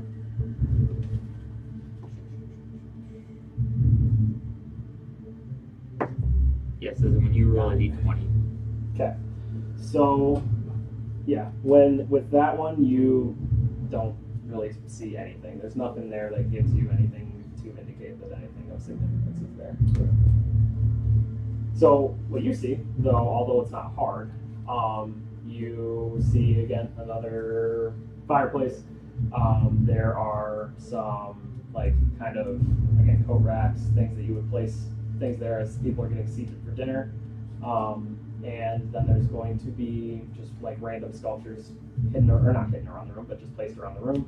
And then there is like a stag above the fireplace mantle again. Do the statues or anything resemble anybody? Or anything in particular? No. Well, they look like snakes, but they're all the same snake. It looks like they were all crafted to use that way. And they just go around the perimeter. Does the staircase only go up? Yep. I was gonna go up there. So Drazul can go up. I guess I'll follow because I only checked out the one room. Okay, I'll go. This room has not been checked yet. He just did that, and No. there's nothing. I would say once I came out here and I had all that stuff in my hands, I'm gonna be like, we have no time to discuss this. So I'm just gonna throw it in my bag and head out if I can. Okay, yeah. So you guys are all gonna ascend the staircase, and when you get up there, we'll pull up the second map, and then you guys will see what is up on the second floor of this house. What is lurking above? Beyond The further. the further. The red door. We're doing it. Yeah, it's going to take a second. Yeah. Holy smoke! Starting at 6. Yeah. Everyone, split up. Open a different door. Jesus! Is there another floor? Okay. Do we see anything in this room? I'm Yeah, gonna, yeah, I'm gonna see examine statues. the statues. Yep. So what you see are going to be 4 statues. They're just stone, but you can tell that they are all wearing the same kind of cloak, and the symbol that was on the cloak that you identified when you picked it up is on all of them. I just discovered cloaks like this. I'm gonna like whip one out and show them real quick and hold it. Perhaps there are more statues that need to be clothed. Part of a riddle or a puzzle, like the colors. Are there any symbols or letters of the statues? Okay. Can I make like an Arcana check on the statues? Yeah.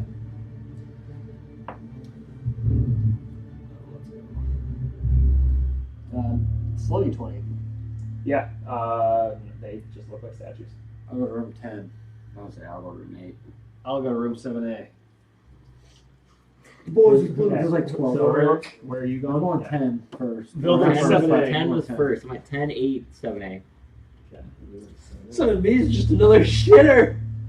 Yeah, that's what they want you to think. Toilet. Okay, I mean, am I just kind of seeing what I'm seeing there? Like, kind of like Yeah, go ahead. study, maybe? Yeah, go ahead and make a perception check. How about investigation? Or, yeah, I guess investigation works too. At this point, you're just kind of looking around. Doesn't fucking matter. Crit fail. Okay, so you see what you see. Yeah, it looks nice. I'm gonna take a nap. You do notice some depictions of, on the walls, there are depictions of skeletons Okay. that appear to be dancing of sort. And on the window panes, there's also images of people in black cloaks that are like looking up at something. Can I follow what they're looking up at?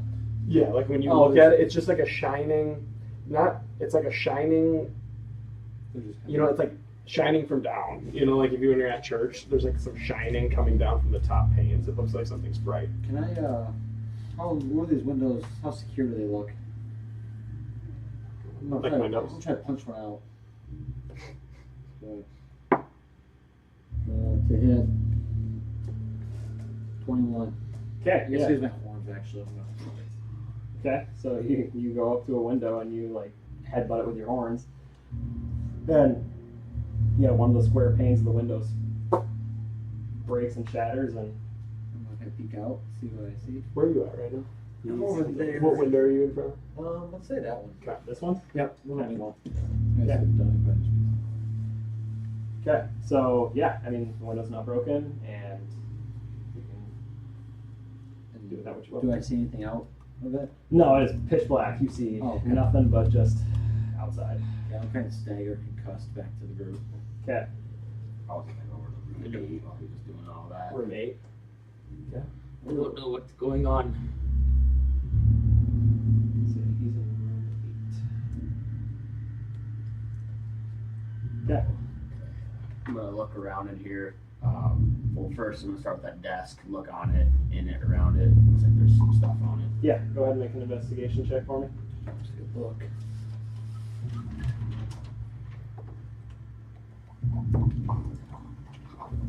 Raw 9. Okay, so what you're going to find on that desk is going to be a small, like kind of almost like older looking key. Okay, I'll examine the key. Does it have any symbols or anything on it? No, it just really looks like kind of an old bronze key. Okay, I'm gonna take a look to see if there's any like chests, closets, or anything that would need it, that would require a key in this room. Okay. So carrying over your investigation, you don't see anything. But now what I'll have you do is I'll have you make a perception check. Jesus, going like shit today. 6. Yeah, you don't really see a whole lot. You see this room has, those bookshelves are a lot taller than what they look on here. They're probably 8 to 10 feet tall, and they're all full of books. Nothing standing out. Not that you can see. I will walk into the room Gorath came out of and just like steadily approach into the room. And as he walks by, I don't even like look at him. Yep. And I'll approach the piano. Okay. And then I will sit down. Dorian, are you musically inclined? I practiced here and there. Is it a harp? I think so. Is that what that is? The harp. Yeah. I'll slowly take my finger from one end of the piano and brush it across it. Yep. Yeah, and you do that? Does anything sound off as I do it? Like, does any key just sound wrong, or one maybe sound louder? No. It actually sounds like really good. Considering how old this piano looks, it sounds really good. It's dusty, so when you do that, you can see the dust kind of flick up from the trail of your finger, but you don't see it, hear or feel or see anything. Dorian, try yours. Long strings. And then it's a really nicely ornate made harp. Looks very well crafted and sounds very nice. Even considering how old it might be, it doesn't sound like it's in any way, shape, or form kind of in wrong. You said there's like skeletons or something dancing like in pictures. Yeah. Yep. Dorian, keep playing, and then I'll just kind of start playing the piano a little bit as he plays, and then I'll like kind of look over my shoulders at the paintings if they react or do anything. And the paintings begin to move. Ooh. They circle around and they're kind of dancing, and this image seems to continue to move. And as they continue to play, and you look at all the paintings on the wall, eventually those skeletons turn into cloaked black figures. So like on the far left one, after all the skeletons go through, you see a cloaked figure followed by 10, 12, 14, 16 roughly figures that make their way to the middle picture. And they begin dancing around. And they look up, and there's a bat fluttering in the sky right above them, and it looks like they're looking up praising this bat flying. Seems that they like our music. And after it does that, it kind of goes and it recycles. The cycle continues going. Mm-hmm. Almost seems like it's on a loop. I want to have us play until they get to that same point where they're like all looking up at the bat, that main picture, that I'm going to tell Dorian, stop. Okay. And then do they stop? And they stop. Mm-hmm. And then I'm going to leave it there. I think we need to find those cloaks. I just turned into Dorian. We need to find those cloaks. Didn't the Minotaur say he found some stuff? Yes, I believe everything seems to be cloaked. If there's any danger here, I think if we have them on, the danger might not present itself to us. Hopefully they found enough. And I'll slowly, like, just cold walk out of the room and try to find Gorath. Yep. Okay. We'll do Vildor. He's inside. So. Yep. All right. So Vildor, what you will see as you walk into this room, there isn't much. It's 2 beds and 2 chests. The beds look rough. Like sleeping on these beds would not be probably your best night's sleep. Alright, I'm gonna dig into the chest. Okay. So yeah, Yep, you got it. When you dig into them, you find in each of them a black cloak, along with the medallion I described earlier with the swirling and then the T, as well as 10 silver pieces in each chest. How many? Is there just 2 chests in there? 2 of them, yeah. So it's 20, 2 cloaks, 2 of the pendants. I found 4 cloaks earlier. Right? Yeah. Oh, 5. So, Drazul, have you found anything in here? I missed it to tell you the one, but I found a key to look around for its use. Right. Oh. I'll go by the bookshelves. And I'll do like a investigation check, pulling some books out, see if there's any like Go for it. I guess what fail safe doors, pulling books out, but then also the keyholes. Yeah, go for it. Are there windows in this room too? Is that oh sorry, go ahead. So yeah, I mean in this room over by these, Okay, that's what those are. that's what those are. Those are windows. Yeah. I got a investigation. Yeah. 13. Okay, so upon your investigation, you see that there is all the rows of books, and then there is one red book that looks far brighter and far cleaner than all the other ones. Yeah, I'll pull that one out. Okay, so you pull that, and then you will hear, as you try to dislodge it, and then a door will open. I'm pretty sure it's 7B. Shitter's when I got it. Okay. So you see a few books. Oh, here. Sorry. So you see books, and it's not littered with books, but there are a few books on these shelves. Mm-hmm. Okay, and one of them appears to be a ring. Like on the book, it's like a ring of people, and then above it is, I don't know if you've seen it yet, but it's the symbol I've described. Right. Okay, that's on the book. And it's like one book like sitting on the ground. that's one, it's on the shelf. And Oh, then there's other okay. just random books. That book is kind of by itself on a shelf. Gotcha. And then there's a heavy wooden chest on the south wall. Its lid is half closed. And then sticking out of the chest is some skeleton and leather armor. So it's like sticking halfway out of the chest. Okay. It appears to be a smaller being.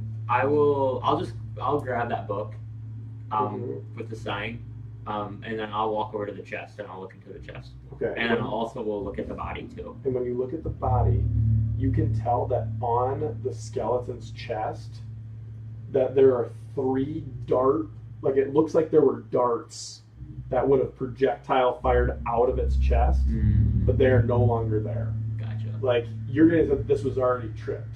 Right. Like this trap was tripped. And inside of the chest, there is a letter. Okay? And this letter at the top is bearing a seal that you've seen. It is bearing the seal of Strahd. So at the top of the thing. And it says, "My most pathetic servant, I am not a Messiah sent to you by the dark powers of this land. I have not come to lead you on a path to immortality. However many souls you have bled on your hidden altar, however many visitors you have tortured in your dungeon, know that you are not the ones who brought me to this beautiful land. You are but worms writhing in my earth. You say that you are cursed, your fortunes spent. You abandoned love for madness, took solace in the bosom of another woman, and sired a stillborn son. Cursed by darkness? Of course of that I have no doubt. Save you from your wretchedness? I think not. I much prefer you as you are. Your dread lord and master, Strahd von Sarovich." So he's the one who wrote it?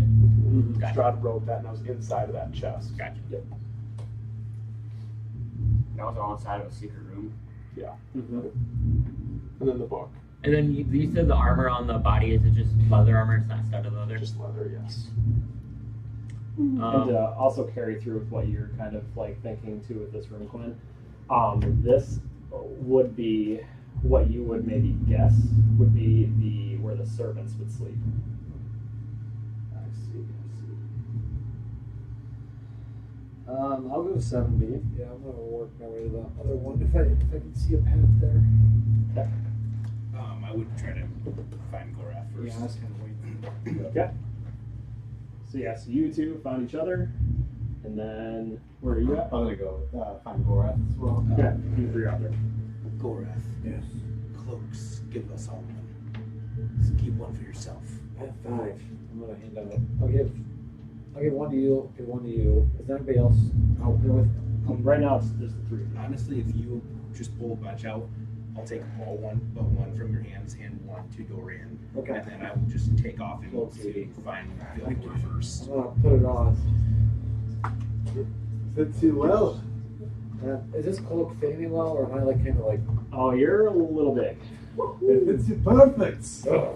You're a little tight in that jacket. Okay, Minotaur boy. I'll sneak off and just try to find Vildor. I don't even really know where he's at, but I'll try to find him by Okay. myself.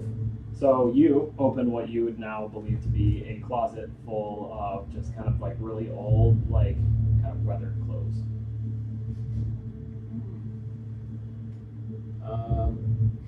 Arcana check. Yeah. Perfect. That's 25. Yeah, I mean, and it doesn't seem like any magical presence is coming from this room. That's really all you're gonna get from that, I guess. Gorath, All right. Yes. I found this book. I'll throw a cloak at your face. Don't put it on yet. You should, Then I come out of this room too. Okay. Let me see. I'm not much of a reader, but I'm gonna. What's with all that muddling out there? Are you I'll look at the book trying to as leave well. that Reluctantly. I'm gonna do a Arcana check first on the book. His book, the red book that he gave me. Or did you grab that book there? yes, sorry, I did. Sorry, I would take that letter too. Sorry, I didn't say that. now? Okay. So I'm gonna kind of analyze it, I guess, Arcana or investigate. I really just want to kind of look at it to see if there's anything that stands out to me or interesting other than the sizzle being on it. Yeah, pick which one you want to do. It probably has different effects per choice, or is it just what I'm better at? Like, would you say if I It did depends one- what you want to glean. If you want to glean if it's magical, or if you want to investigate if there's any inscriptions on the book, or if there's writing on the book, or if there's anything like that, they're separate checks. Let's go. I'll do Arcana first. Yep. Okay, 22. Okay. Do you have the book? I do. Okay. There's no magical presence for the book. Okay, can I then? Yeah. Yeah. You can do. That was close. 18. Yes. And you find, after flipping through the first couple pages, it talks about a fiend summoning ritual Okay. and the need for sacrifice. Ooh. Do I see any, like, what they are wanting to sacrifice in that page? It does not depict that. Okay. Red book. And you read somewhere along the page, the priests of Osybus. Please. Can you spell that? Osybus.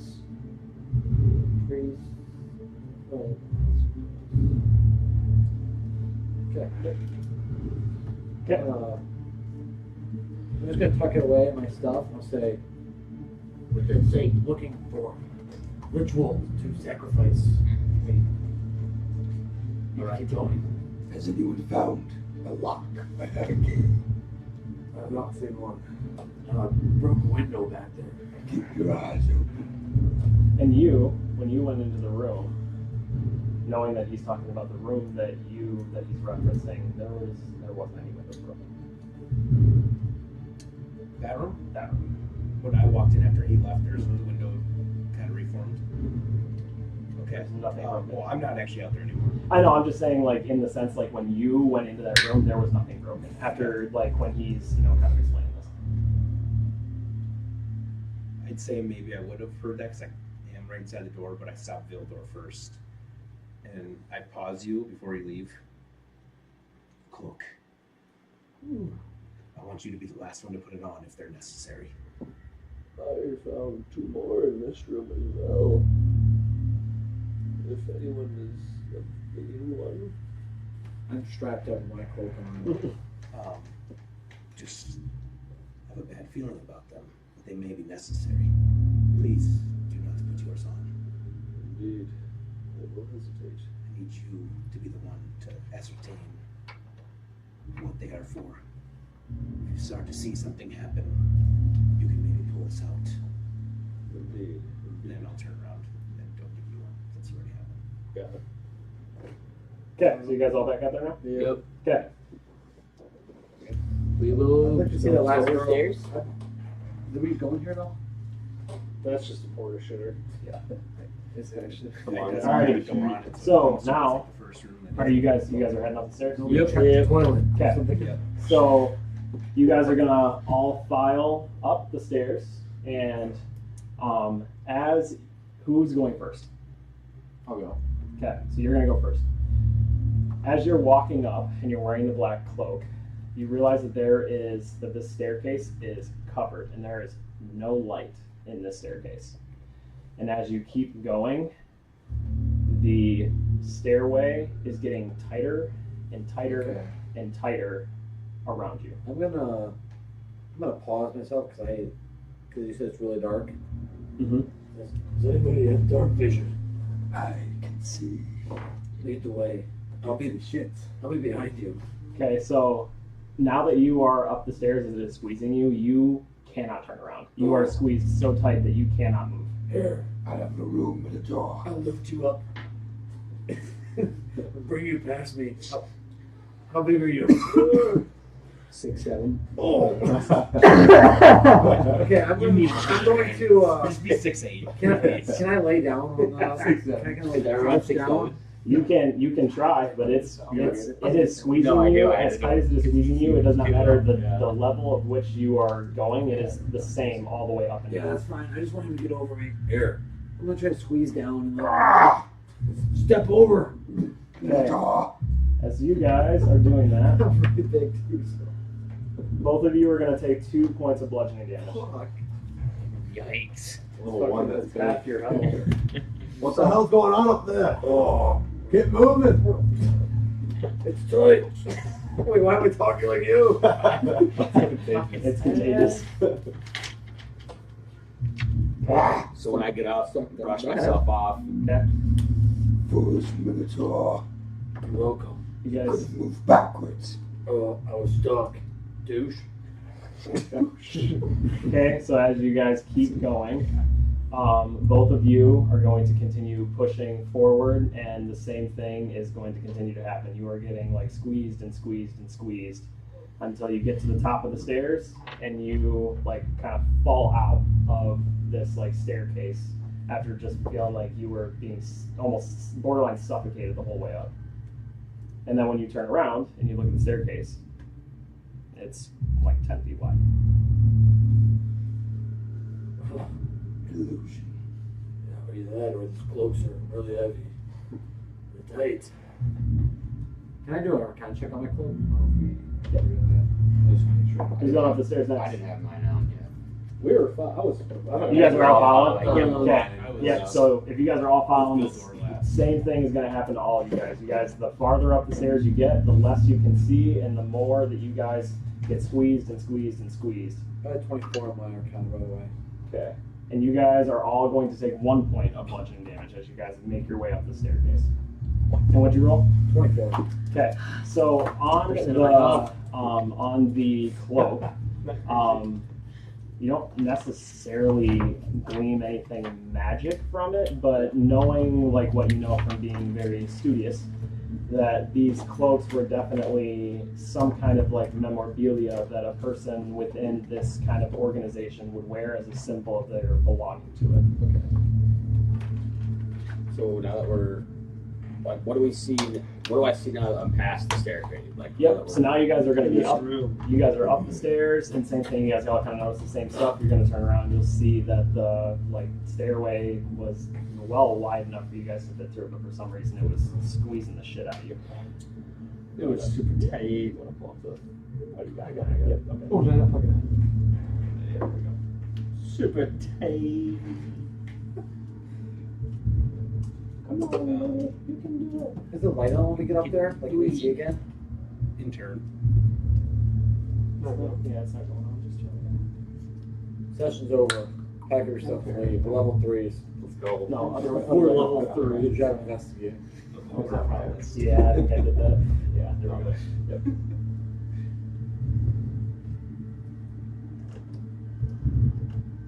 Okay, so you guys are now going to be. You guys are all kind of spit out right up here. Jesus fuck. This is cool. Yeah, we're put it on the far wall. I'm the far wall.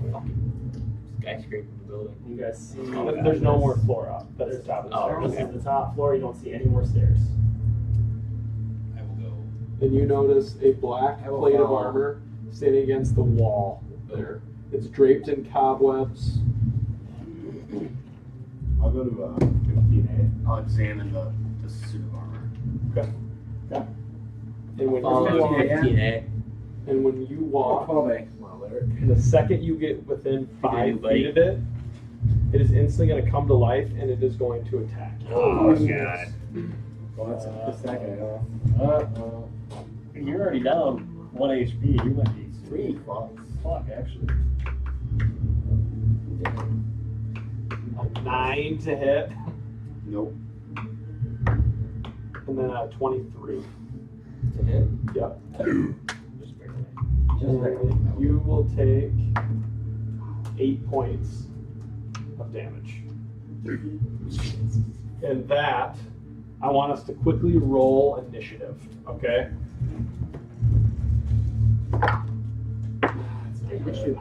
I'm just gonna memorize here. 25, 20. 20. 20 as well. Okay, I'm sure you're first. Yep. So, Cleric, Dorian, 15, 20. 10 to 15. 14. Okay. Vildor, you're third. 5 to 10. 6. I got 9. 8. Okay. So it's you, 4, me, 7. 6. 6. Okay, and then bang, bang. Okay. So, Alaric, you are up first. I'll just pull my. I'll turn around. See. I'm assuming I know the armor. You just heard, Drazul kind of, "Ah!" as he gets kind of, or like, as he gets, this thing comes out. And I'll shoot a crossbow bolt at it. Ooh, that's gonna miss. That'll be my turn. And the crossbow bolt kind of, Drazul flies back in and pins into the wall behind you. Dorian. We'll have to dig out that slingshot I have. And I got like a little rock in there, shoot it out, it glows. I'm gonna cast Fairy Fire on it. You have to make a deck save. Yeah. 7. So, So that, just know that there's, just know. So you guys all have advantage when attacking the animated armor.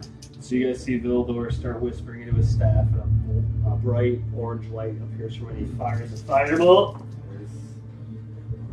Will a slutty 20 hit? Yes, that will hit. You will take 5 points of fire damage. Okay.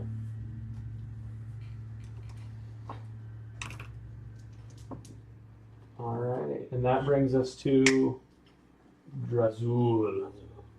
I'm gonna make an attack with my sword. Okay. It's gonna be a 16 to hit. 16 will miss. Miss.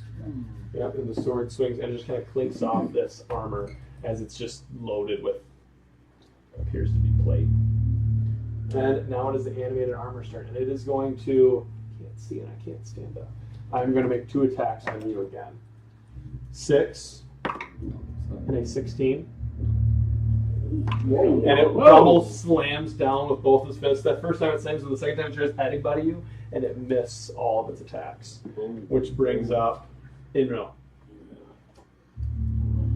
Okay. this is I will use True Strike. It's a cantrip. That will hit. 12. Misses. Did you get advantage? It's my turn. Oh, Oh, yeah, you shit. do get advantage. Oh, much better. 18. Hits. Nice. Okay.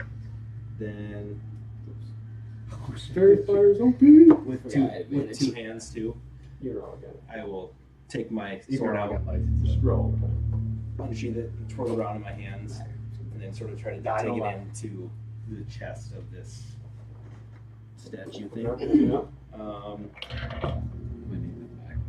I'm just gonna put this out there. 6 points of radiant damage. 6 points of radiant damage. Alright, and you see the armor. When it gets hit, it doesn't really get affected, but you see the armor bolster in as you hit it. It seems to dimple it. Okay. Gorath. I'll attack it with my great sword. That's gonna be a 17. That will miss. Okay, so then I'm gonna have my graze effect where if I miss, it's gonna automatically take 5 points of damage. Nice. 5 points of damage? Yep.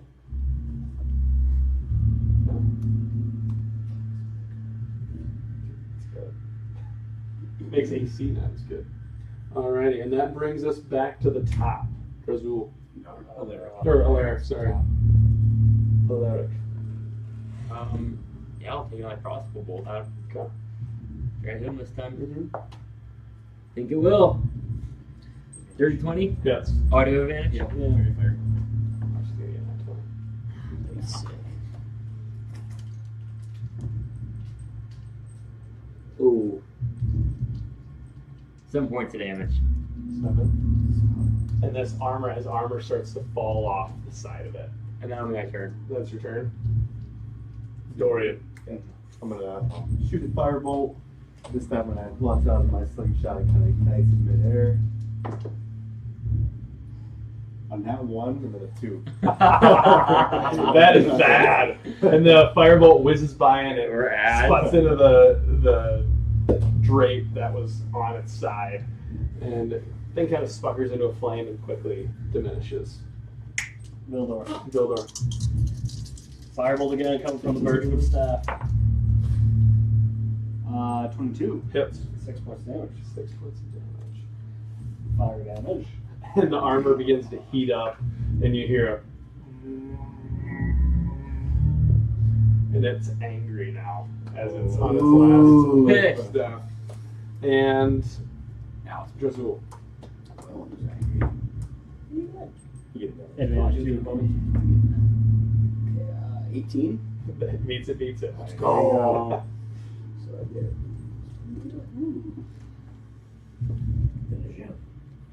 7 points of slashing. 7 points of slashing. How do you want to do it? Yeah. There it is. Jazwell's gonna get pissed off and like kind of imagine like him start kind of like reeling back from like missing his last blow. He's gonna like swing backwards and like hit with his staff and like fall through like really hard with his sword and like try to like pummel it to the ground. When you do that, all the armor just falls as it was like floating on just animated armor. It just kind of clinks to the ground and shatters all over the place. And this armor now in shambles all over the floor.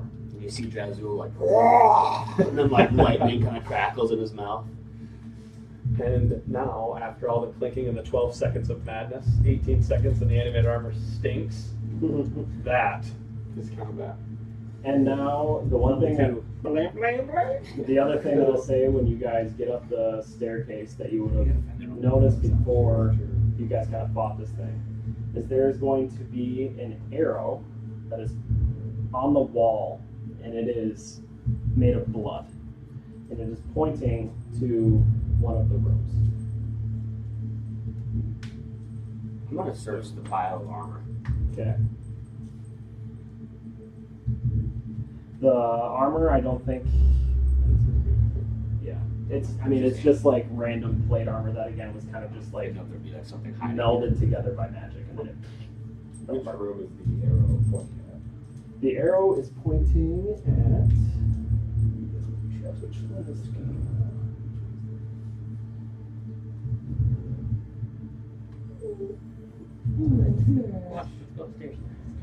So the arrow is pointing to this room right here. 13. I already said I was going that direction, so it would have been in my path originally. So it would have just been create this thing, and I would have just already like went into it anyways. Yep. Yeah, I'm next at 15A, so I'll just go there anyways.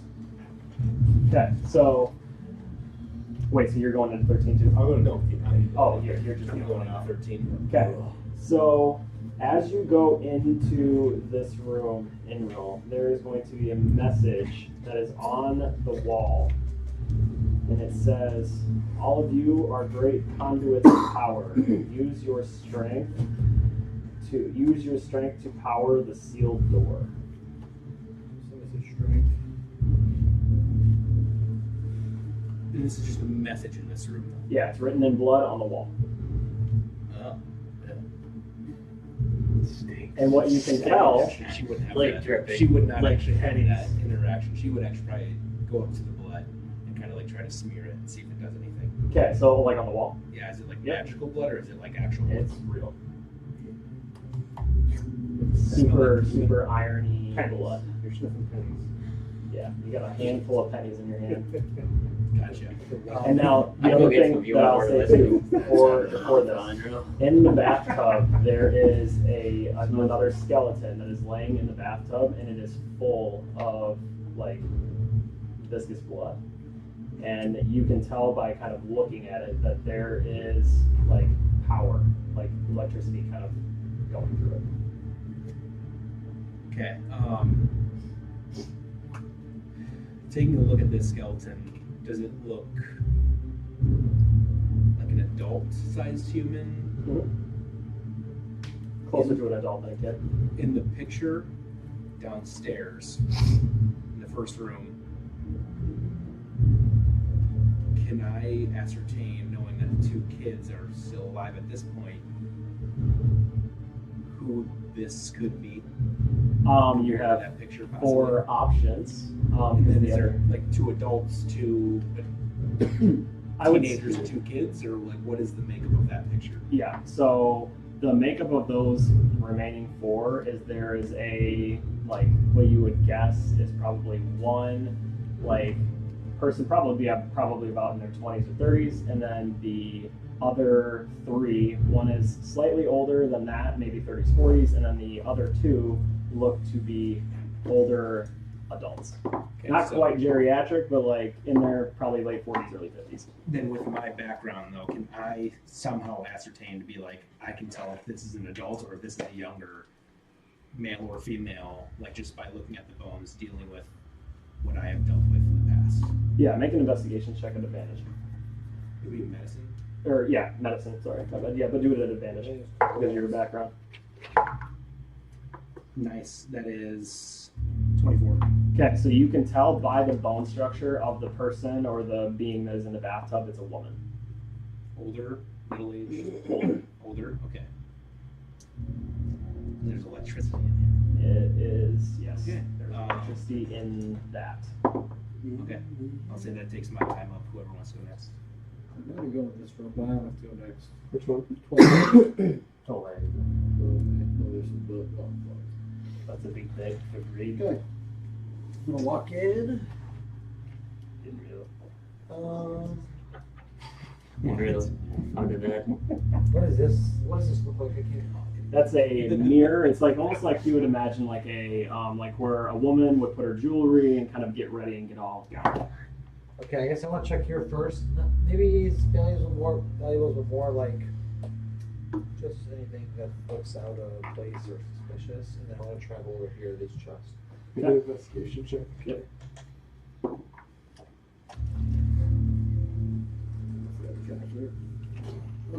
It's a crit fail. Like, The dice are failing you. just gonna find me in the bed.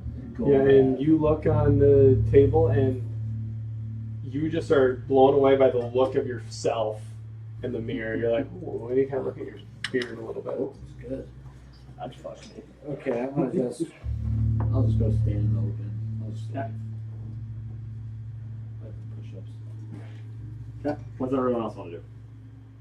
I'd say it'd probably take Drazul a second to gather himself. But noticing the arrow, he's probably going to peek his head into the room that Enril's in, if that's the one that the arrow was pointing to. That's the same with Beldar. Okay. So you have you 3 kind of. I'd probably admit inspecting the body, so. Yep. Okay. You 2 Yep. go to the door and you notice that the door has more intricate locks on it, and it is shut. Try to open it. It doesn't even move a little bit. I'm gonna pull out my thieves' tools. Okay. Step aside. I think Tazul found the cave, but we can try that as well. I would take the bones out of the tub. Okay. And So, yeah, so, yeah, the bones that you can see, you pull out of the tub and you kind of lay them on the floor as you. Let's put them in the corner for now. Yep. Okay. And I will begin to try to use my thieves' tools to pick the lock. Okay, yeah, so do a sleight of hand. Give him guidance. Some kind of wants to do this. Love rolling those ones. Woo-hoo-hoo! 27. Okay, so you try to thieves' tool your way through this door, and your thieves' tools go in, and as you're kind of prying around in there a little bit, you're not finding purchase on like any slot, any pull, any link, any Nothing. nothing, 27, I got nothing. nothing. Fuck. You need a fucking key, man. What are you doing here? After that happens, I'm gonna be kind of like, pull them out, kind of pissed. Like, trying to kick the door. It opens. Kicks back. Hits you in the nuts. Feel our next hint here lies in the blood. There's a body in this tub. Has anybody seen any other skeletons? There was nothing in this room. None of my rooms, I fear. Well, I believe this is the adult woman in the picture, Vildor. I believe the kids are the only two left of his family, the Durst family. Not for long if we don't hurry. Yes, and we must do everything we can to preserve their lives. But We do what we can. it does say we have to use our strengths to open a door. I believe this one might be it. Unfortunately, I believe blood and water are also conductors. Could you use any electricity from your form, Dragonborn, in this blood to see if it does anything, or in the sink? Can I investigate the tub of blood and see what do I see? Yeah, I was gonna tell you to make. Actually, all three of you can make a investigation check. Investigation. Yes. Just to make crit damage. I'm rolling an axe. I'm gonna use the lucky. 7. Okay. It's not terribly 15. difficult. Okay. Lucky! Lucky! 23. Okay. So not terribly hard thing, but what you guys can see, almost if you remember, if you guys have ever seen the movie Sinister, where he like walks along the wall and the blood just kind of gets dragged, you can see that as there's like basically a handprint that continues to drag, and it goes all the way around on the wall, and it comes to this door. That door? This door. This room where these To the door, I'm trying fucking to where kicking they out were there. at. Yep. Wait, do I That's see him from the tub? Yeah. Or it's basically from the room. There's blood all over this room, but like where it's drug on the wall, you follow the blood all the way to that door. Okay. Before I leave, can I check the skeleton skull for fangs? Yes. Are there any? No. Never mind. You seem to think this portal with there's a trail of blood leads to the other room. It says we have to use our strengths to get through, I believe, this door. Wait, Aleric's at that door. Yes, Whoops, yes, he's at sorry. this door. I thought there was a door there that he was trying to get through. No. My bad. Yep. Maybe, like you said before, Enril, your electricity carried through the blood on the wall to the door. I can try it. Farewell. I'm gonna use my I'll use my lightning breath on the tub and just see what happens.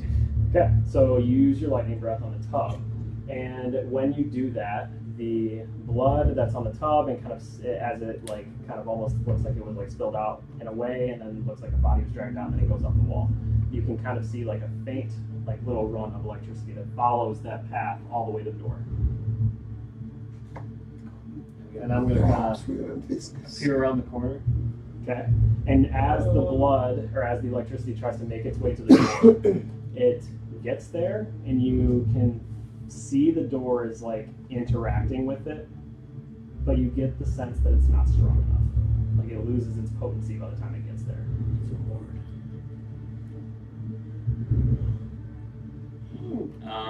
Well, I believe that solves one of our locks.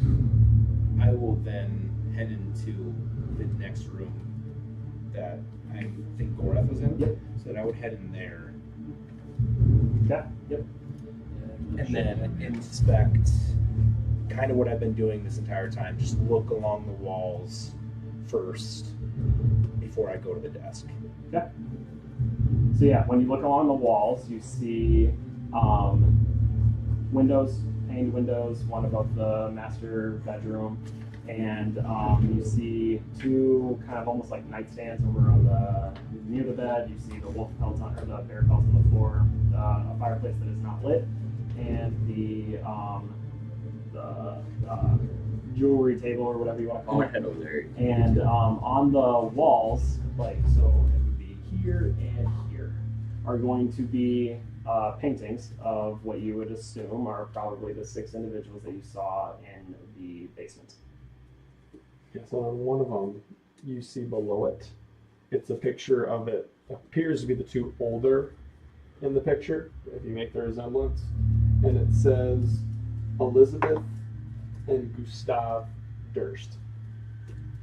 Okay, I will then go back into the bathroom quick and grab the bones of the skeleton that I put out of the tub and put those bones in the bed. Okay. So when you do that, it doesn't really seem like anything interacts with it. I'm gonna start searching the jewelry stuff, these drawers, and just see if I can find anything in there that would be. While they're kind of doing that, I'm gonna, knowing I have that key and seeing that it almost worked, I'm gonna try to walk over to the door and see if that key does anything. Yep. I'll be there to greet them. Yep. So when you go over there, basically it was like almost like a circular knob that when it twists and it gets a little bit of conduit power to it, it like 3 golden rings. and then now there is what looks to be a keyhole. Worth 25 gold pieces. So I'm gonna put that key into the keyhole and turn it. Yeah, and you put it in there, you feel like it goes in the way it's supposed to, and you twist it, and then you hear a whole bunch of mechanisms behind the door. And then almost like a vault to a safe, like all the pins are popping out, and now you can open it. Nice job there. I'm gonna open it and then look into the room, like walk into it, I guess. I'll go with them. Is there other stuff or is that it? Sorry. And a platinum. And a thin platinum necklace with a topaz pendant in the middle, worth 750 gold. Ooh. You're not getting to anyway worse. You You said platinum. You went right to it, didn't you? Yeah, With you a just- topaz gem. I'm sure this guy. I wasn't even looking for that, Lou. I thought I was looking for Yeah, that I on was, the door. I was fucking in there first. Why didn't I get that first? Yeah, what the That's fuck? bullshit. I don't know what you're getting at. I have no idea. Vildor's I in can't there see. first. All I know is I was over there. Are you in 15? Somebody went 15? Yeah, the 15 is Yeah, we're boys. Yeah. We all see the one in that one. Vildor's joining the boys at 15. Boys. Let's wrestle. In this room, you see a lot of on the table and on the desk. You see tools that appear to be used by a nurse. It looks like a nursery. Like this could have been the family's nurse in here. And on the window, you've seen stained blood. There could have been a number of different things done in this room to try to preserve life, and that comes at a price. There are tattered clothes littered across the floor, and that is pretty much what you see here. It appears to be the nurse's room. This is a chest. By the way, before you said Gustav and who? Elizabeth. Gustav and, yeah, what is it? Gustav and Elizabeth. I'm gonna That's a chest. I'll open it. Inside. yeah, I'm gonna look for adjacent. Your money now, so Yeah. right I'm looking for now. adjacent doors. Yeah, I'd be doing what. Bradley. And when you open it, a spectered figure of a nurse literally goes right through you and makes a shrieking noise past your face, and it begins walking around the room in a circle. This is because I opened up this door. No, that was. You're saying Oh, this right here. Bradley. No. Dorian. Bradley. Dorian, sorry. Oh shit. I said Bradley, that's my fault. I was just joking with me. Psychic damage, let's carry that over. Bradley. Dead, bro. And it wasn't that, it just kind of shrieks. You died Making getting shrieking noises. It's not doing anything, it's walking around. Oh, it's just shrieking. It'll go over to its table of tools, and then go back, and it's just making little shrieks every once in a while. Wait, what did I miss here? Dorian opened up this The chat. chest, and this Yeah, little Metro lady. fatty nurse started walking around. And it's like, she's kind of looking around. Like, she Almost as if seems she's looking, frantic. almost like she's looking for something to do. She like goes to her tools, acts like she's grabbing them, she's not picking them up, and then begins doing a circle and is looking What around. are her tools? It's like like shots. What the nurses use. Yeah, anything. Yeah, maybe a sawzall, big scissors, Was it a nail Milwaukee clippers. Fuel M18? Kinky. I would have heard that scream. I would have went into that room. Tip, and then you see all this. You see her doing I'm gonna this lash, grab. and she's looking around frantically. I'm gonna grab her tools that she was trying to grab, and I'm gonna see if she like notices me pick them up. And when you do that, she kind of stops, stares at you. Is this what you're looking for? Show me, spirit. What do I do with these? And she's just dead stare. Can I look at the ceiling to what she was like? Was she ever looking at the ceiling? She's like looking around like she's looking to do something. I see. What if I'm gonna try to like approach her and hand them to her? And when you do that, you walk over to her, and she looks down, and she looks back at you.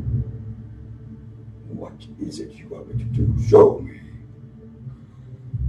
She stares at I you. see that. I'm gonna go get the bones. Sawed off. I'm gonna go get the bones. Get the bones? And Okay. bring them into this room. You're bringing the I'm gonna bones? Lay down. Okay. And I'm gonna motion. towards So the when bones. you bring the bones in, she instantly looks at the bones, and she hustles over to them, and begins to work on like there was a body or parts. Like if this skeleton had muscles, it's like she's bandaging with nothing, but she's bandaging up this skeleton, fixing it up, injecting shots, you know, and it looks like she's like working on this dead being. And that's what she's doing now. I'll close the chest, see if she goes away. Nope, and she continues working, and she seems to be occupied right now. Got a lot of heart. Inro would definitely be on the opposite side of the bed then. Just kind of just in awe, trying to understand what the hell is happening, because this is finally something she's never seen before in the medical field, and she's just like And intent. occasionally, like if as you watch a little bit, she'll get up, she'll go back to her little desk, even though nothing's on it, and she'll like appear to open something, go back over, and begin working again. Make a perception check.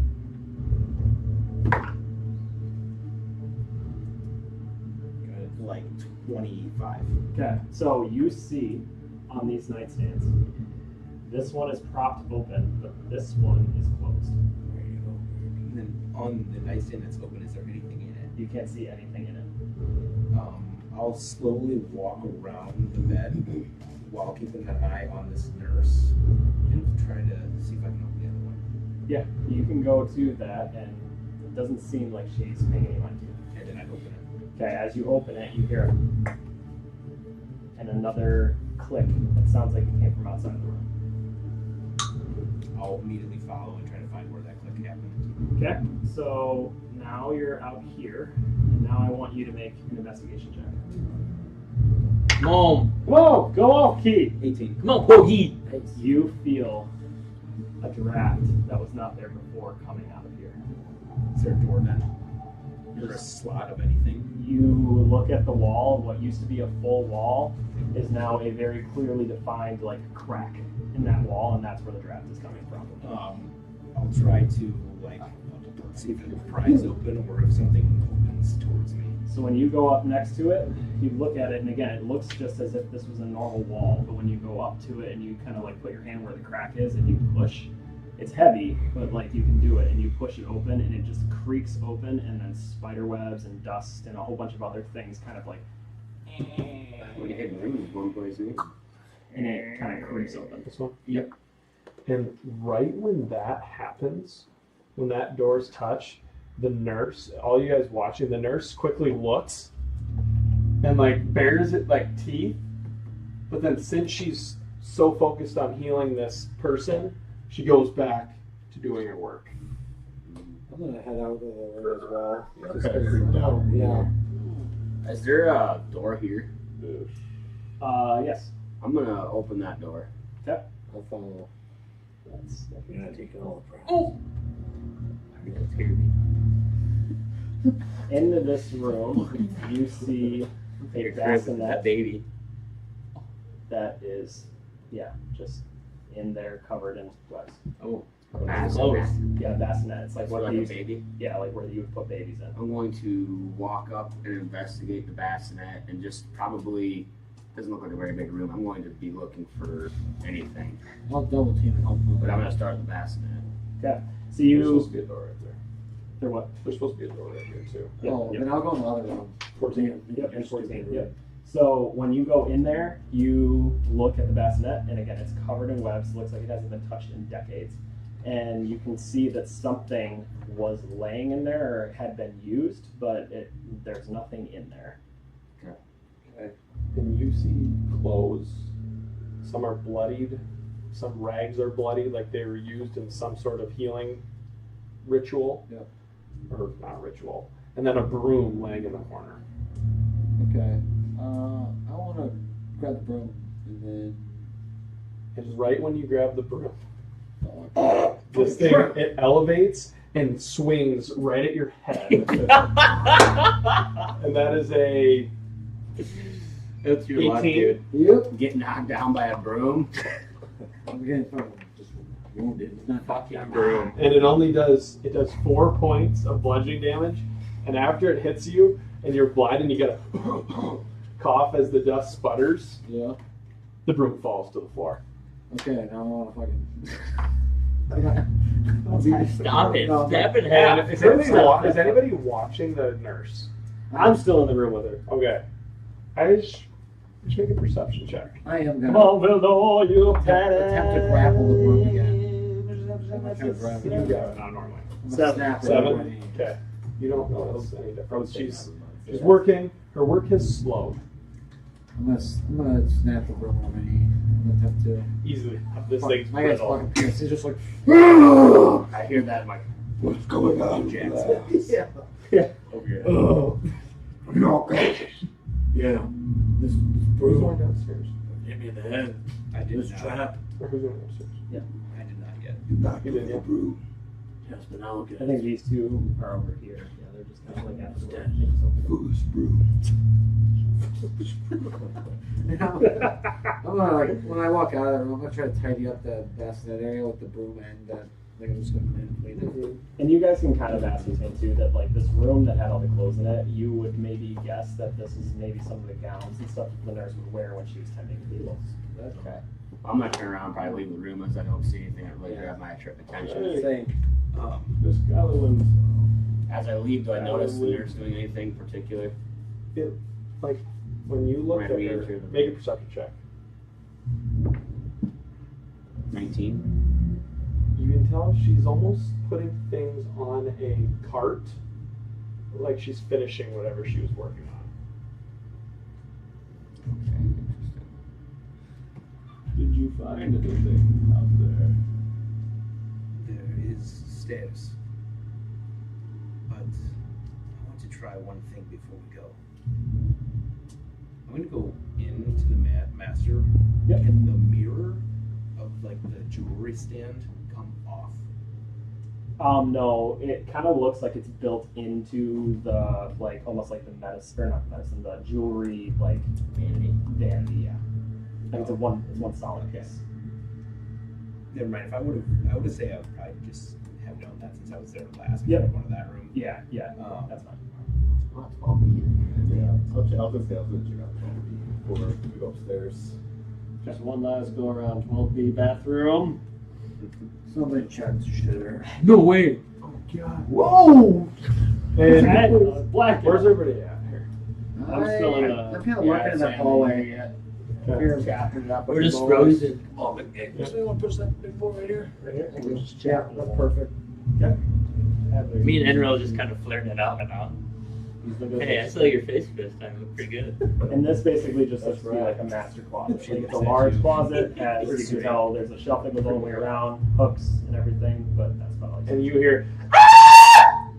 And now it looks like she has finished doing what she's doing, and she's instantly going to lash out and attack you guys. Holy And fuck. she is going to make an attack. This on jackass? you. The Spectre, yes. You were distracting her, but now she is finished. Ah. Wait, she's fighting us? This is bullshit. We're gonna go kick her ass. That will miss. The second one. Let's just kill her. 16 on you, Vildor. Smacks. Smacks! He's gone bad. Down so bad. Somebody give him a healing poke. And I'm the it'll weakest. be- I need You will take 7 points Oh, she's hard. of damage. Vildor drops. Wait, are you serious? Vildor's dead. And I'm gonna use my Go Zool. lightning breath on her. okay, make an attack. Yeah, She fuck has her to up. make a dex save. That's someone want to knock Vildor down for us. Fail. Crit fail. Crit fail? Let's go. That means my God. triple damage. Quadruple damage? I think it's a 10. I fucking had 7. Wait, is that your max? I got a 10. Eight. A 10, you got a 10 damage? Okay. 10 lightning damage. And as... Oh, let me kill your guy. Oh, okay, so it's lightning. As you burst out this lightning breath, this nurse, after just striking down Vildor, looks at you and this lightning kind of pulses through her body, and she kind of screams up in the air and vanishes into thin dust.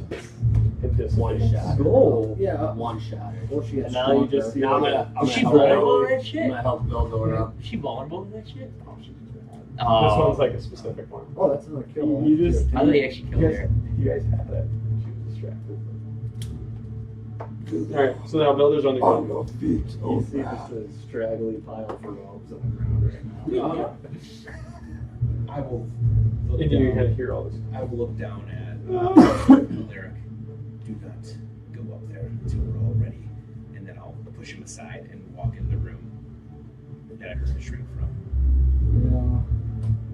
If anybody found bones before in this place, find them until she comes back. Give her. Fire up. Yeah.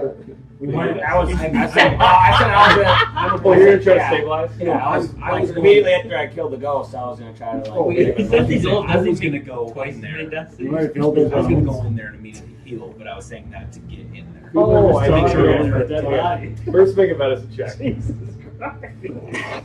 Hey, you, I thought they were gonna get you, so I didn't walk in. I was there. I was gonna say. you like Oh, I said it right away. I was gonna help you up. do you like old bones? I got a dirty 20. You're good. You're stable. Imagine part. Yeah, we didn't like him anyways. We'll die. I will walk in and I'll cast He becomes part of the house. on Vildor. So that means you get 16 points. Of Oh, we're back. 16. Jesus. So Does that go to 10 Ultra, HP? ultra. You, No, you it need to be does saving that for the tanky guys, not the freaking glass cannons over here. Mass poopy turds. and since you're there, as you stabilize, you see me come over, and I'll take out this sort of kind of like beeswax substance. And does he have any like actual like visible wounds? No, just if anything, a bruise. You nothing you A can see. bruise? Nothing you can see. I'll take out this substance out of like just this weird small jar, and I'll like kind of brush it on that wound, and then you'll see just like this faintest little bit of magic come out of my hands, and it's like just this small faint burst of like barely visible light, and when it happens, Vildor comes up. You feel rejuvenated, just a little out of breath. Thank you. Thank you. Anyways, upstairs. And then I'll take your hand and hold them up. Have you found any bones here in this place? Unfortunately not, no. Keep your eyes out for her again. If we find bones, bring them in there. Or keep her occupied, I believe. I don't think she'll be coming back. Well, there are many things in this place that you don't assume will come back, but do. Are the bones that she was working with initially, are they still like slammed on the floor? Perhaps you can take those, throw them if she comes back. She did such a good job on them the first time. Then I will continue where I was last time and see if Alaric actually moved or not. And I'm gonna follow him. Or Yeah, I guess I'll follow you guys out too. Okay. I'm not main room. You guys are all out here now. By the door. You think I'm walking over there by myself? Fuck no. You guys go upstairs. You guys saw Vilder just get one tapped by a fucking nurse. And then yeah, I'll kind The of step out of the ghost way hunters. for and we'll be like, ladies first. So you guys, yep, so the door opens up and you see a very old, rickety set of staircases that goes up about probably 5-10 feet. And then there is a hatch that is like just flapped down. yeah, I'll approach. And is there any way to get up through that hatch, or is it Yes, just? just push it up. But like, is there like a ladder that it goes Like to that stairs, hatch, or that, It's just stairs, stairs that like go up. Yeah, they Oh, go, they meet flat. flush They like used to right be- to we used the. to have those in like old houses up at like the peaks, and then human rooms. I'll throw it open. Yep. But then just see if anything pops out. More spiderwebs kind of drape down, and you can see very dimly lit candles and candlelight in that room, but nothing comes at you. Okay, then I'll poke my head through and see if I see what I see. So yeah, so you will kind of pop up and start. You're gonna kind of see like a almost like a corridor that is gonna open to a This is massive. room right here. And then Jesus. You'll open up this door, and now you guys are kind of sitting there. Then I'll, So we can't I'll kind of, Yep, you can't pop up. And I'll pull everybody up with me. Yep. Give a hand to everybody. Yep. Then I'm assuming this is the door I see right away, so I'll go to 17. Okay. I'll go with him. I'm gonna examine the room we're in first. Okay. So yeah, so 17 is the one he's still going to. Where's the big dog at? Excuse me, lad. And when you walk in there, you see a slender bed, a nightstand, a small iron stove that looks like a little writing desk, an empty wardrobe, a rocking chair that is slightly moving. Are windows open in here? Aren't there windows open in here? This one, Yeah. one, a smiling doll in a lacy yellow dress sits on the northern window box, cobwebs draping it like a wedding veil. So it's like it looks like this was a little doll, makeshift doll, coming from in there. I'll cast. Oh wait, actually, I don't know if I have it yet. Oh yeah, I do. I'll cast Detect Good and Evil, so I can sense the location of any aberration, celestial, elemental, fey, fiend, or undead within 30 feet. 30 feet. You do not sense anything. I'll approach the doll. I'm gonna go to the writing area. And the doll is just laying there. And the chair just keeps moving. I'll reach for the doll, take the cobwebs off, and put it in the chair. And when you do that, the rocking slowly stops. It comes to a standstill. You get hit in the head by a broom. Are you here? Wait for a response. From anything.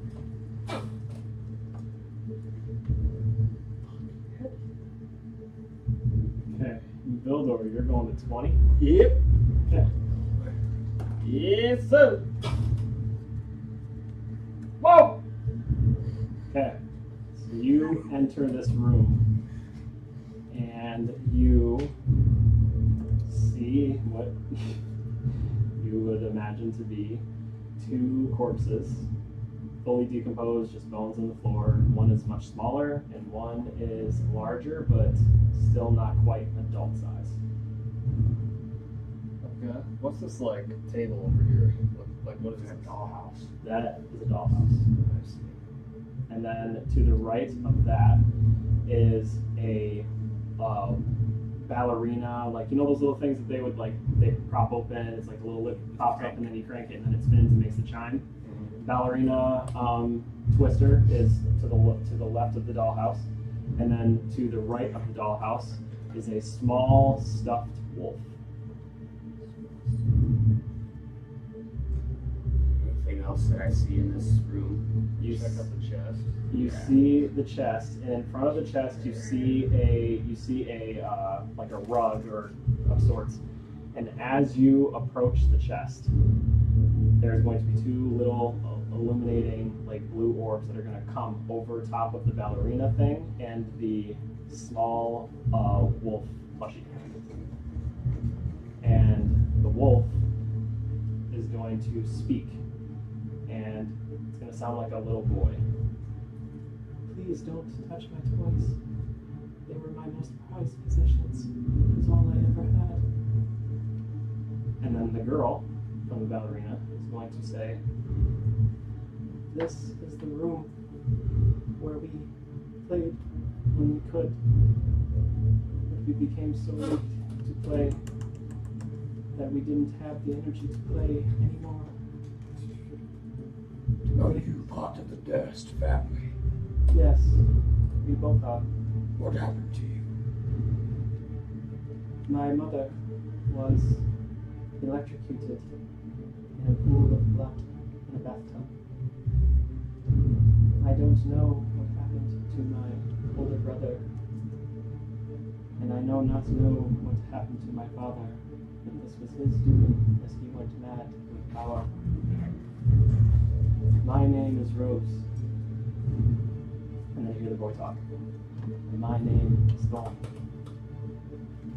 Our father kept us in here when we were deemed unruly, and which you might call annoying. And when we were like this, he did not feed us.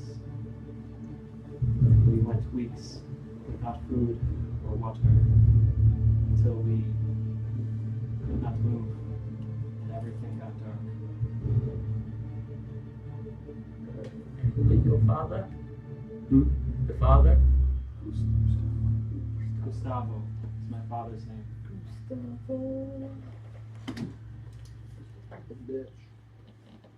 Well, Tell me, where is your father now? I don't necessarily know because it's been quite some time since I've had anybody up here to talk to. But my guess is that he is at the lower level of this house. you didn't see him down there. The basement or the main What did the main floor look like? floor? I'm trying to remember. Had a dining room, Mud room. a wolf room. A room of wolves. You're talking about the main floor. The floor I'm referring to is where we bury all of the people from the Durst family. The crypt. Yes. Is that how we get out of here? If I were to guess, that would probably be the next place you should go. But if you're going to go down there, could you do me a favor? Me and my brother have been up in this room for so long.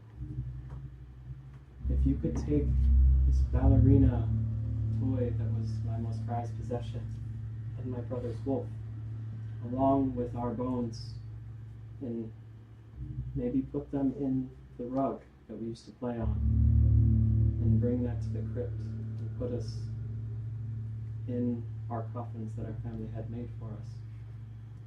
That would help us go to rest easier. Days are very long when you're up here by yourself. That will be done, little one. Thank you. I'm gonna insight check that. Mhm. I'm gonna insight her. Yep. Let's see her intent. 9. Yeah, I mean, you don't glean a whole lot, but from just the tone of her voice and the way that she's kind of talking, you don't get the sense that she's lying to you. Gotcha. Well, how do we get down to the crypt then? This is your house. You would know the path, right? If you see a small room to the left, that is the staircase that we used to take to be able to get down to the crypt if we ever needed to hide from our father when he was being aggressive. Right. Well, Did you find a key to get up here? Indeed. Right here. Indeed. She'll look at the key, or the orb kind of like shifts its light to the key, and she'll be like, yes, that should open the door. Our father took that from us when he realized what we were doing. Thank you, little ones. Thank you. And I'm gonna go pick up the rug or the wolf and the little merry-go-round thing, and start kind of shuffling the bones over to the rug and kind of scoop them up.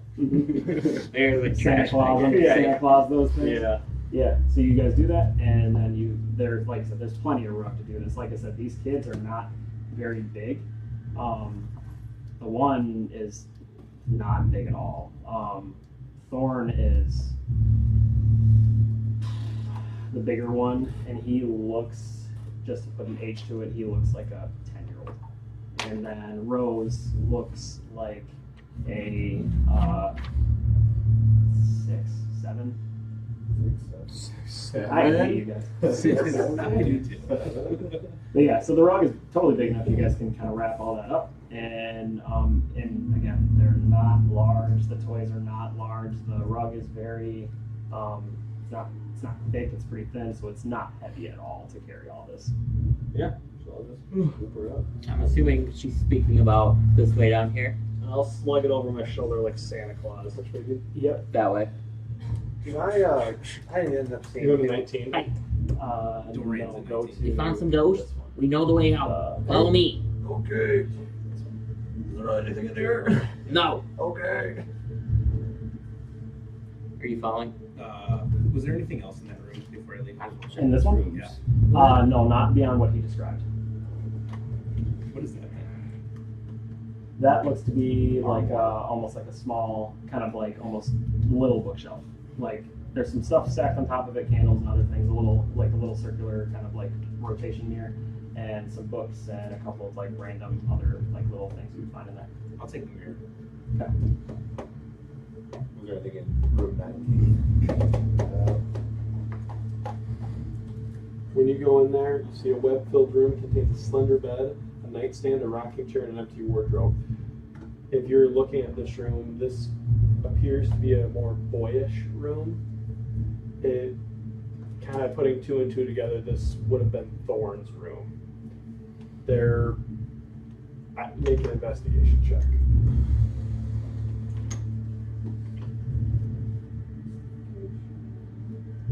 Thorn. 22. 22. And in his room, you find a little trinket, tiny. It's in his nightstand, like kind of below. There's a drawer and pulls out. It's a little trinket, and it's a golden wolf. And it's worth 15 gold pieces. So you can add just a 15 gold piece golden wolf. Slide it in my pocket. Stole from a freaking dead kid. Yeah. Like he's gonna need it. This is piggy bank. And that's all you find. He saved it for the afterlife. Should steal his toys anyway. I'm assuming you're gonna hop out. Yep. Okay. Where are you going? You're heading this way. Might peek at 18. Yeah, you had to. You had to. I got leered away.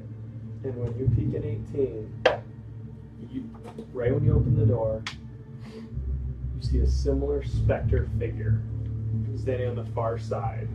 And right when you open the door, it turns and looks at you. The one from downstairs. Looks slightly different. Still a nurse. time it looks like a maid. Maid.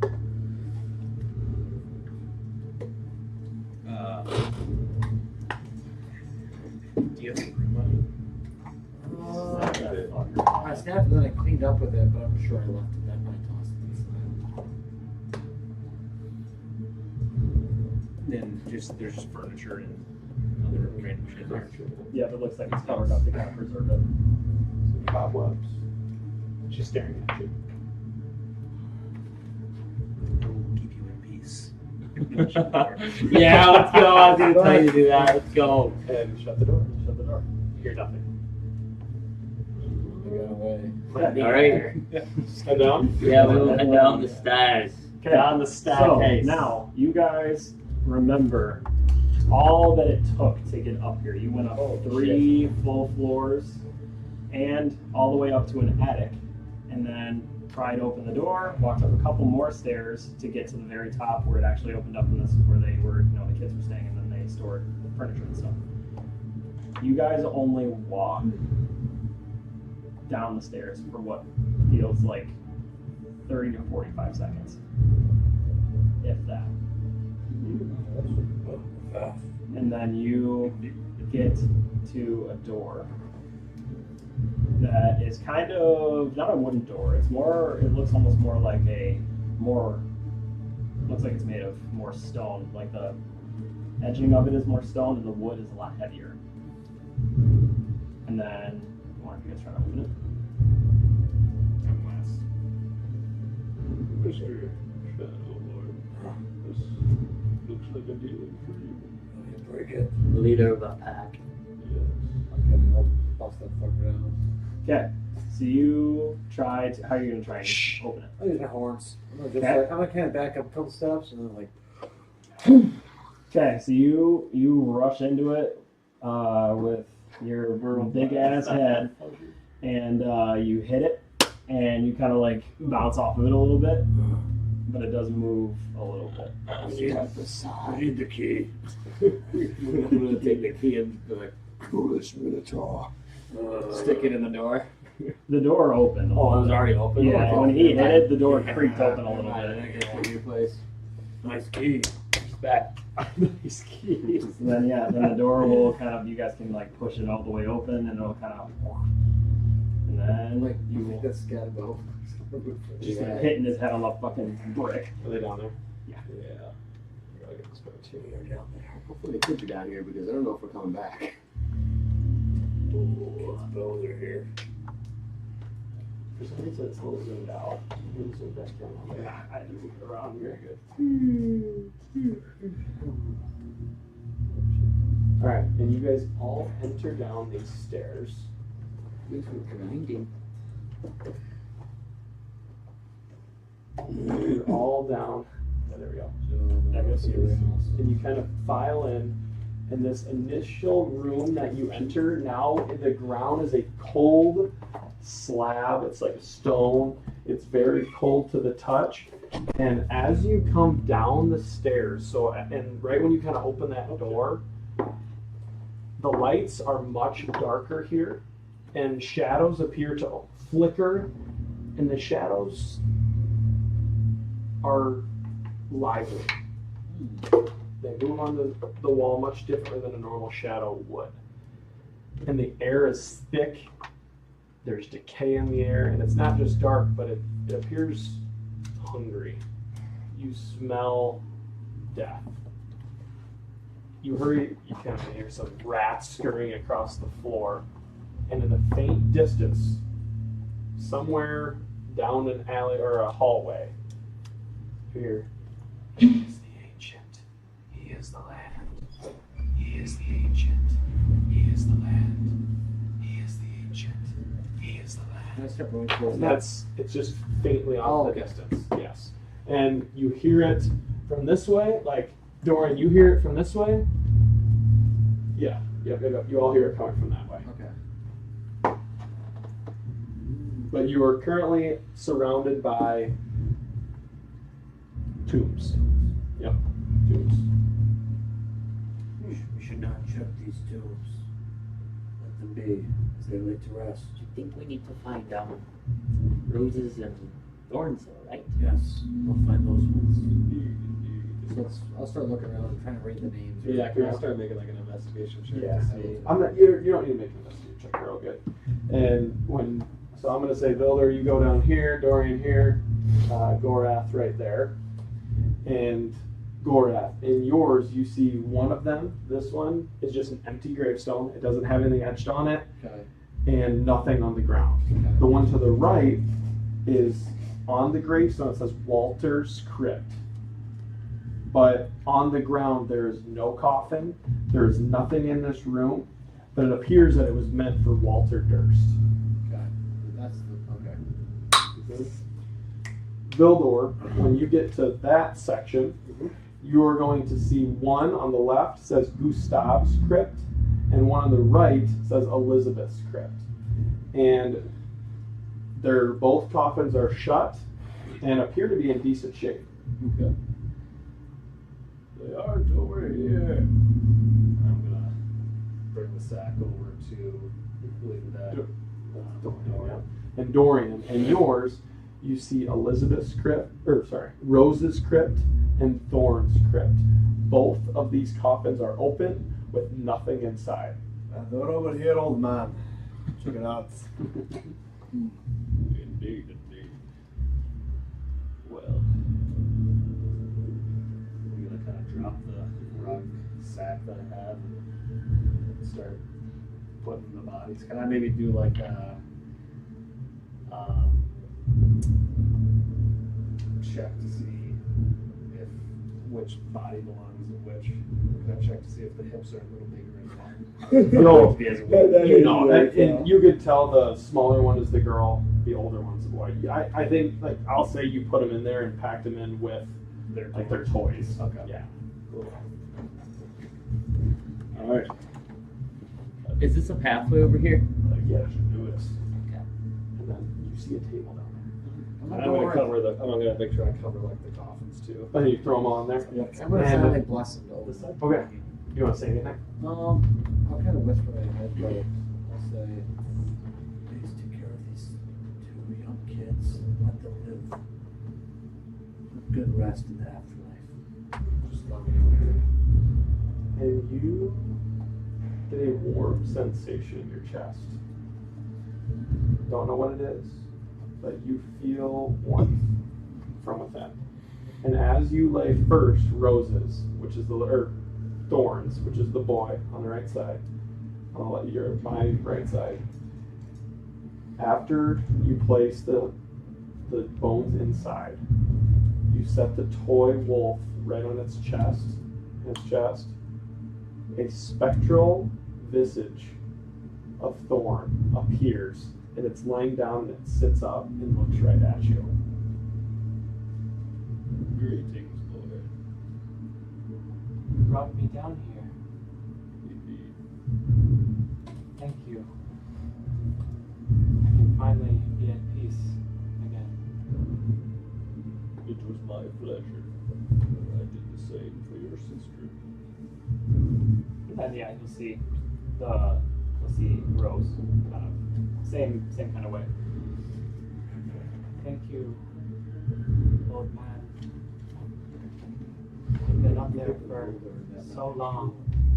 I don't even know when we perished. But it was some time ago. Tell me, Rose of Thorn, is there any danger we should look out for in this crypt? When we were down here, my father would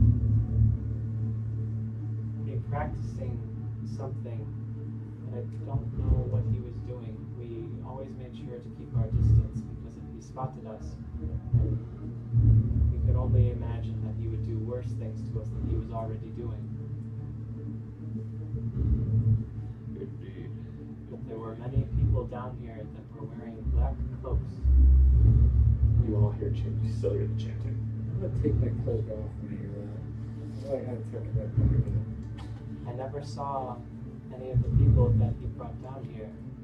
But they all were wearing the same thing.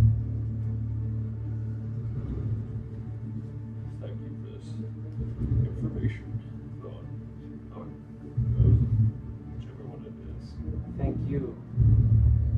And after you're done talking, these spirits lift up into the air. But before they do that, they both seem to swirl, and they go and they make an intricate pattern around all of you.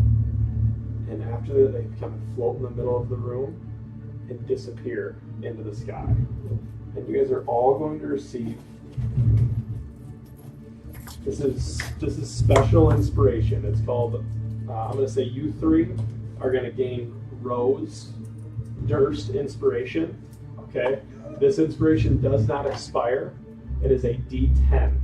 Okay, you can add a D10 to any roll at any time. If you save this for 50 sessions, it will not go bad. The source of Rose will stay with you from now on out. I'm using it for my death save. You three will have Thorn inspiration, which will be the same exact thing. Okay, except you three are fueled by Thorn's remains. You three are Roses. So nicely done. You have saved those two individuals from eternal torture in that little bedroom. Once they dissipate, you all feel that bolster and then lock right back in to those words that you're hearing from far away. I'm gonna kind of sprint out of my little coffin area. Friends, go quickly. One mentioned black cloaked figures lurking about Chris long ago. I sense that is who we might find in this crypt. Do you think it's wise to go orders on or proceed with them off? I can go first if you want to put mine back on.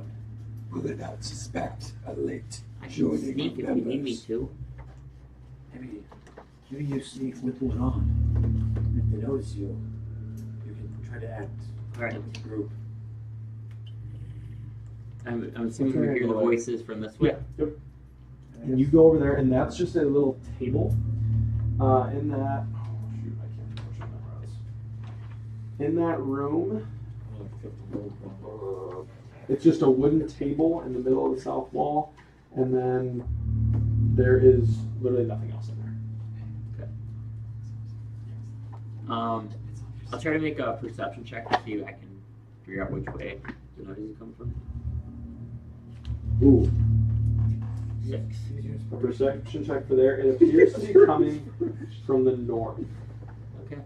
That's what they said we use. Yeah, so walk up there. So I'll stealth. You're stealthing, yes. Make a stealth check. 14. Are you guys following behind him? Or are you guys letting Alaric do the solo? I would say I'm following, like, very distantly. Okay. So, like, once I see him turn up that way, I'll probably slowly start to try to move, but vague enough to do it himself. And what'd you say, Alaric? 14. Okay. Yep. And you are quietly scurrying around, very quietly. A couple rocks are moving under your feet Look at the chanting. as you have not mastered the art. Yes, the chanting, and it's getting louder for you. Yes. And it's still going on. What is the chant? Yeah, what is it? Sorry, it is. It's right here. He is the ancient, he is the land. And it's on repeat. Getting annoying as well. Yeah, you can like that. Look at this one. I got a big one.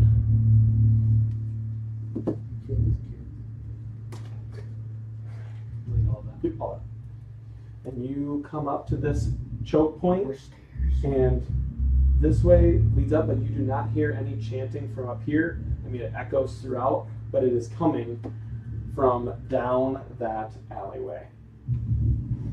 Okay, so after that, I'm gonna kind of like, hey guys, I think I know where it's coming from, but maybe we should check out the rest of it before we go up. We should look behind us. And I'm gonna say that. And you said which one was the one I didn't hear? This way you This did not one hear. did. Yes. Okay, I will move this way then. Okay. All right, and you enter up there. Just move, shift that down so you can get into that room. I just need to see what room it is. Okay. Okay. You guys enter that. This Are you guys following me? Yeah. Yeah. Are you guys going in? I'm not. I will. You're not. I will maybe get to like right here for now. Okay. Because I'm flowers and monsters with the whole gang. And these two are now gone. Okay. You can delete 20 minutes. Show us the rest.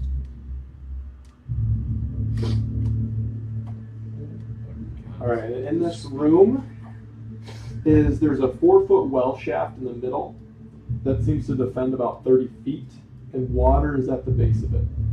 Wooden bucket hangs from the rope. There's a rope and pulling mechanism, and then there's 5 rooms around. In each one of those rooms, there is a little, like a foot box, like on the edge of a bed. It's kind of on the, off to the side. It's a little wooden chest that all of the lids are shut, but there are no locks on them. I will enter one and check it. There's 5 of us, so I guess we'll pick I up. lied with that. Sorry. There is a rusty padlock on each of them. Oh. Okay. This is my It's my This 27 key carry does over. not fit in these. No. Carry over the 27. Can I bust the lock off? You can track it. That's what I'm gonna do. I'll try to go. I'll go to the opposite one. Okay, you go to that Bust one. So that. Yeah, I'll try to. Bust this fucker open. Oh, sorry, I didn't mean to interrupt you. Go. okay. Yeah, you go. Presume. My bad. What room are you in? I just need to know for I'll the. just say I'm in this one. Okay. 25A. All right. So make a strength check. Or what are you going to do to break it? I need to know So that. say I take like the bottom of my staff and like try to like shove down on it and just see if I can bust it. You can do it once? Maybe a couple times. How many Okay. times it takes All to right, bust. make an If I attack can't, if it's not budging. With a what roll? Attack roll. Get in there, buddy. 19? 19. Now I want you to roll damage.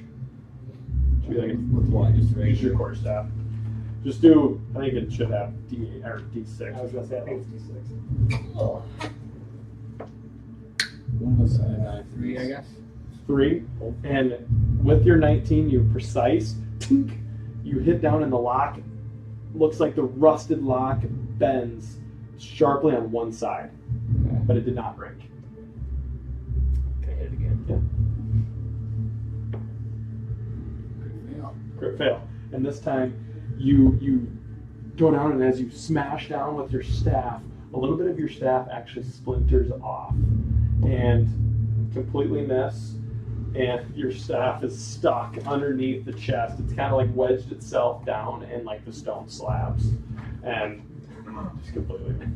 Okay, well, I guess I'll just attempt to pull that out of the situation Yeah, it's and in. you can pull it out, no problem. And then I'm gonna like angrily kick the lock. Okay, and make one last try. Barbarian.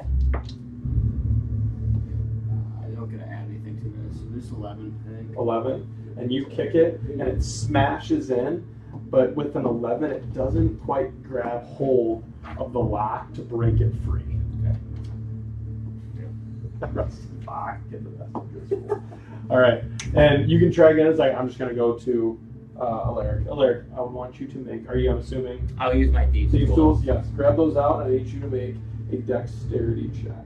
Okay, and then with the rules, I'm just asking, since the new rules, since I have proficiency in my thieves tools, and I'm assuming it's a dex check I'm proficient Yes, you're in, I get proficient. advantage, Yes. correct? Advantage. Yes, I believe so. Yes. That's 2022. That's Yep. 24 Okay. rolls, I believe. Yes.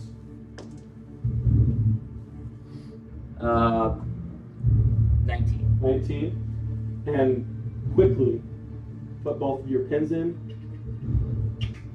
and it pops, and it loose, like it kind of just makes a dink, and one of the things pop up, Okay. and the chest is now open. And I will open Open up it the up, chest. and you see a silvered short sword Oh. in the chest that approximately, I'm just going to tell you this so you can write it down, is approximately worth 110 gold pieces.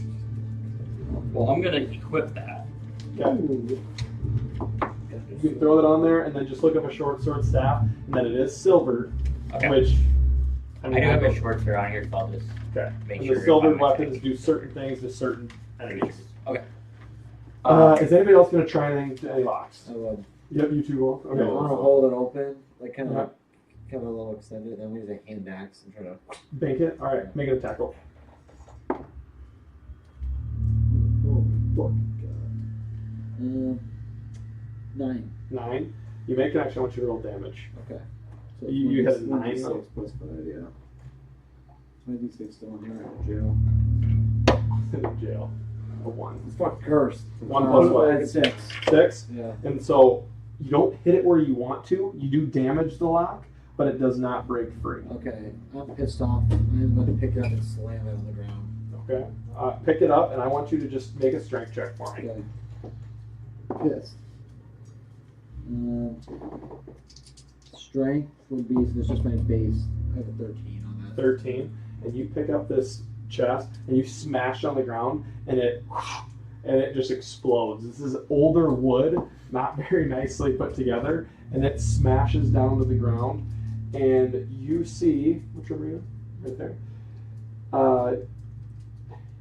You see an ivory hairbrush fly out of it with silver bristles, and it's worth 25 gold pieces. Nice. I guess I do have one here. What can I You can keep the damn thing if you want. Yeah. All right, Dorian. I'm gonna use my fuse tools. Okay.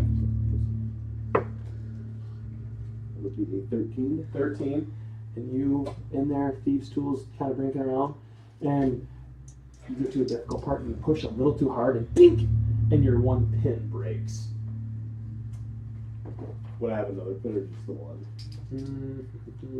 I'm gonna say you have 3. Okay.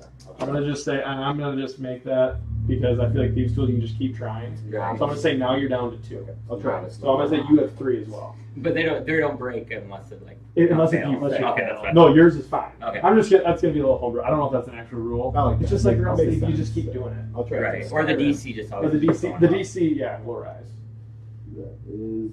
That's worse. I'll try Worse. one more time. You go in there again and you go in there. That thing's Last loose try. as hell. Hey. No, I didn't have to. Thorns. There we go. 21. 21's Oh, got yeah, it. yeah, There yeah. is the Done DC. now. You were getting pressure. The DC was going up, but you smoked it. And as you, Dorian, after getting a little frustrated, you're like, God, I don't want to lose this last Thieves' Tools. And we just started our adventure. You go in and finally you get around that little turn that you need to get through, and it pops open. The padlock opens, and inside you find a black leather eye patch with a carnelian sewn into it, which is like a gem, I believe. And so it's nicely made. It looks like it could have been somebody who was blind would have been wearing it, and that's worth 50 gold pieces. So just like write the worth next to it, because let me know. 25B. Is anybody in that one? I'm in Villa. Miller? Okay, Miller. What do you want to do? I'm What's gonna- your attempt? I'm gonna look for where the lock meets the wood of the chest. I want to try to hit that spot with a firebolt. Okay. Make a attack roll. These guys. Ooh, I got 9 damage on 17 to hit. 17 to hit. And you cast a firebolt, and with a 17, you're able to hit right where you want to, and that fire kind of heats that up, and that wood does not break, but it looks brittle. Can I go and try to strike it real quick? Yeah, and just make a quick attack roll. With my- Roll with my- voice. Let's go. Like a 15. Who needs 15, beef? We need and that. easily enough, you and smash it with your quarterstaff and your birch staff, and bang, that thing pops off, and the door with the top of it flings right open. And you were in that one. This would be good. I got a good feeling. So in this room, it contains 3 moss agitates, worth 10 gold pieces each, and they're each folded in a black cloth. So moss agitates. What is that? Is Dre's? Do I see Dre's? Dre's little Well, he's a little pissed. I'm gonna give him one more chance. A-G-A-T, I'm assuming. Is that how it's spelled? A-G-A-T? A-G-A-T-E-S. I don't know if that's Agates. agates. Sorry, I don't even know what that is. I'm not gonna lie. They're a type of stone. That's it. I don't either. I looked it up. I don't remember what I looked up. But Ashley was gonna take his sword and put it in both his hands and like try to strike it really hard this time. Like, All right, and where are you aiming on the line? I'm gonna say where at this point, with the lock being as mangled as it is, he feels like he's one heavy swipe away from just. You're just swinging for it. Okay, roll attack. Yeah, good.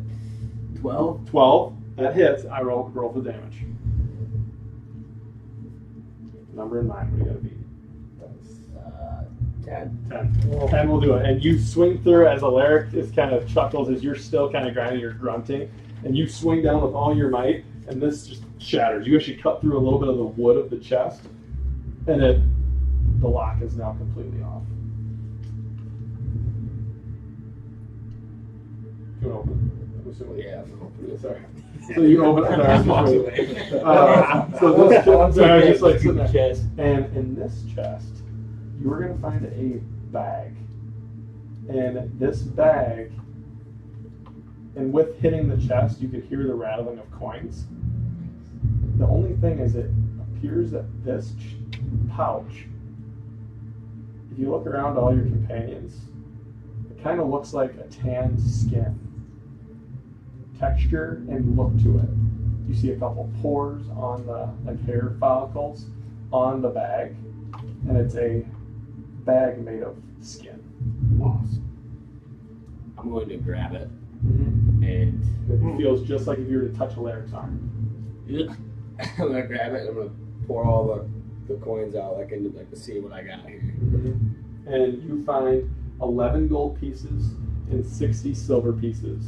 Okay. And then You can throw the bag at Alaric. I want you to make an attack roll. Just roll it. Just roll that and add your dex. Can I try to do like one of the video games, like dive roll? It's gonna go like, against your AC. Add my dex. Yeah. Oh shit. 11. 11 is that it. And you throw it, and Alaric sees it coming, and it just kind of whizzes by his head, and he looks at you. What are you laughing at? You can use that bag when you go to the brothel. Fool. I found this sword. This is going to be helpful. So I had 11 gold pieces and 60 silver. Use this hairbrush. I'll give it to Emerald. Inral, you do notice that Inral is not there. He did not follow you. Does this look like a stairway? Yeah. Yep. I will move that way quick. You can delete that. And you go in there, and all you see in this room is a wooden table with beds that sit. So now we have 1, 2, 3, 4, 5, 4. There's 9 total beds in this room, and I'm just gonna tell you right now that that is all that's in there.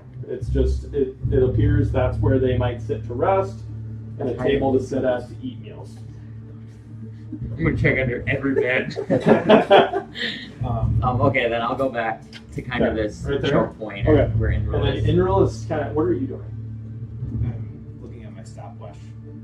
Okay. Oh, that mentioned when you guys freed Rose and Thorn, that ticking stopped. Oh, remember that tick noise? Tick, tick, tick, tick, tick.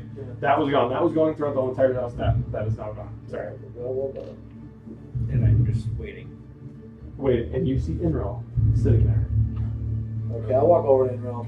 I think I counted 4 more beds in that area. There's 8 or 9 of them, I think. So we're going to be dealing with Easy money. whatever they are.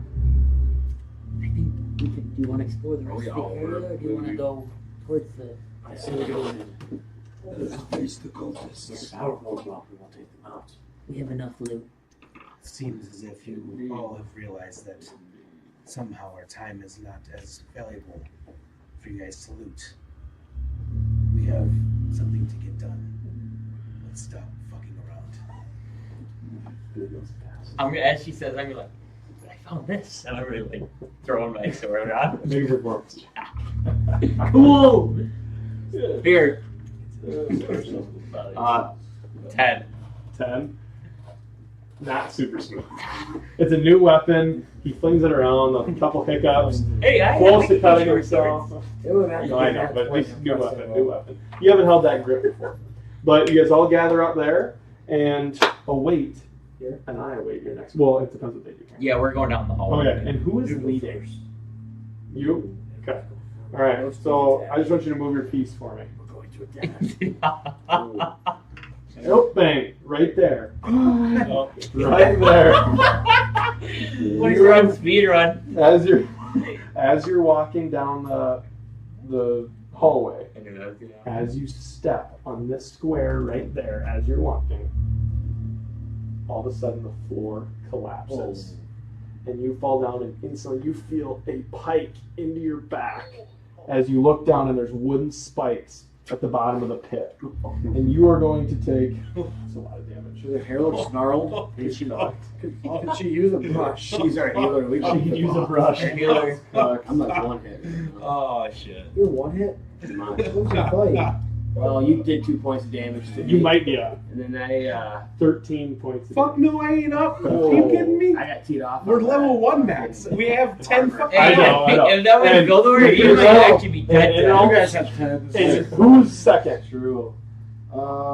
I will be second. You'll be second. And Gora, you see as Enril takes a step and the floor falls, she goes down and this pike impales her stomach, and you see blood start to drip down the pike as she looks up at you and then faints and goes limp. How far down is she? Only about 10 feet. Can I like reach down, trying to? 10 feet's pretty far. How tall are you? Okay. Because the pike is like extended up. So It's a sharp. I don't really know. Is it just but like when I one looked at pike? measure heights, There's multiple in there. it could be like 7 to 8 feet. They said. I said I'm Make seven. it I said I'm like 7'6". Okay, I will give you an opportunity, but I'm going to give you disadvantage to pull him off. the Okay. spike. Are they wood pikes? The wood pikes. Okay. Wood. I'm gonna try to look down. I'm gonna try to like.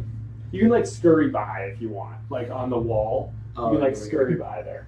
That minor potion is gonna get you. I'm gonna try to shoot out the pikes so that they kind of break with my crossbow and see if I can just knock a couple out. At least make like a spot like someone could go. Okay. Make an attack roll. Do you think a crossbow bolt would be more effective or a dagger? It's up to you. As I see how much she's bleeding, I'm gonna cast Spare the Dying on her. Spare the dying. Okay, good. And then your soul, as it starts to leave, you feel a little bit better. A little bit of Quick fail. Throw my crossbow. father into it. Nat 20! Oh, that's Alaric! And as you shoot, just roll damage for me.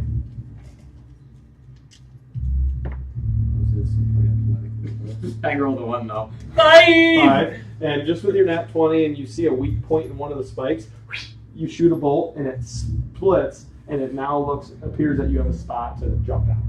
Can I Okay. go to that spot instead of? Oh, unless you're trying. I'm gonna say you're already Okay. trying to get out. Okay, let me try to get this. I have some healing if I can get down there. Then I'm ripping him off. I'm assuming Alright. I'm small too, so it'd be easier if I. Yeah, you could do it. And it's a big enough, like it's small. I would say you have the best shot. I'll Other try to people- acrobatics down there. Okay. And I want to give you a quick roll. Okay. Disadvantage strength check. Strength.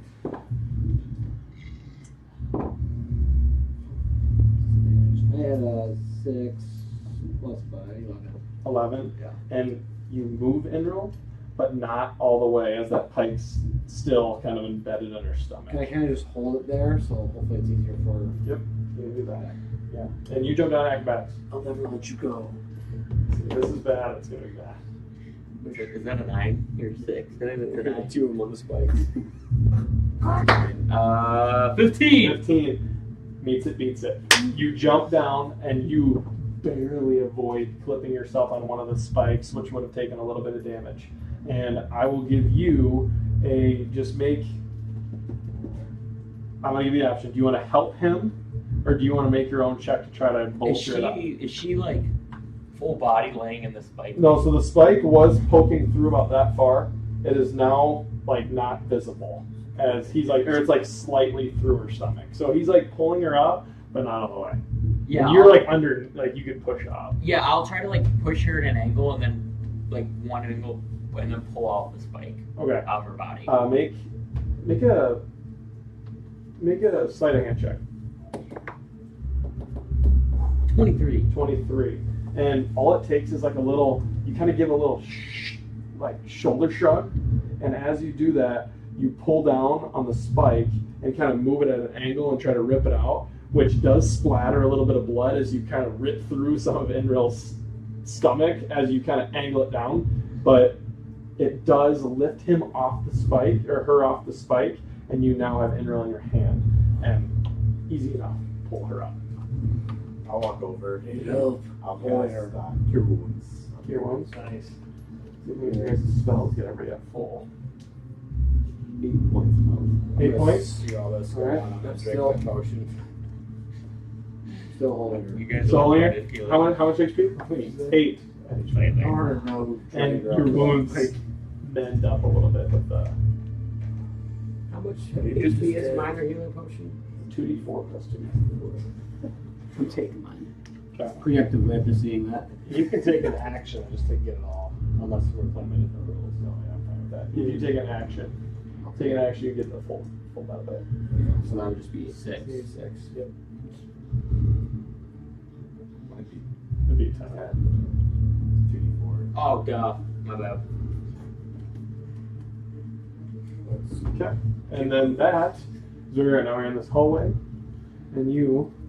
We're speedrunning, boys. Yep, and you guys are downstairs? Yeah, we'll keep moving. Alright, go downstairs. So not dragon over. You delete that. Is that enough to lead the way after that, or? She is like standing and stumbling a little bit.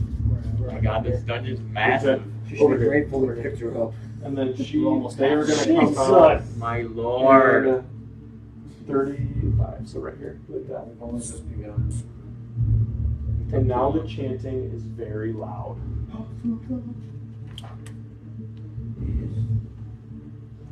you come down these stairs, and you are in this room. This room is the reliquary. The ghostly chants fill this room now very loud. He is the ancient, he is the land, over and over and over again. It appears around this space that there are relics around the room. It appears that these are what the cult has amassed throughout their journeys. And I'm just going to go through and read them to you, and you guys can choose if you want to take any of them. A small mummified yellow hand with sharp claws. Yes. A knife carved from a human bone. Yes. A dagger. Okay, if you want them, if you want them, write them down. So a small mummified hand, a knife carved from a human bone, a dagger with a rat's skull set into the pommel. Yes. Okay, add that to yours.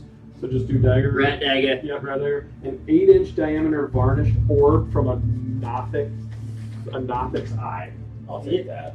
Okay, we'll add that. So add 8-inch Nothic eye. Don't know what that is. Nothic eye. And asparagillum carved from bone.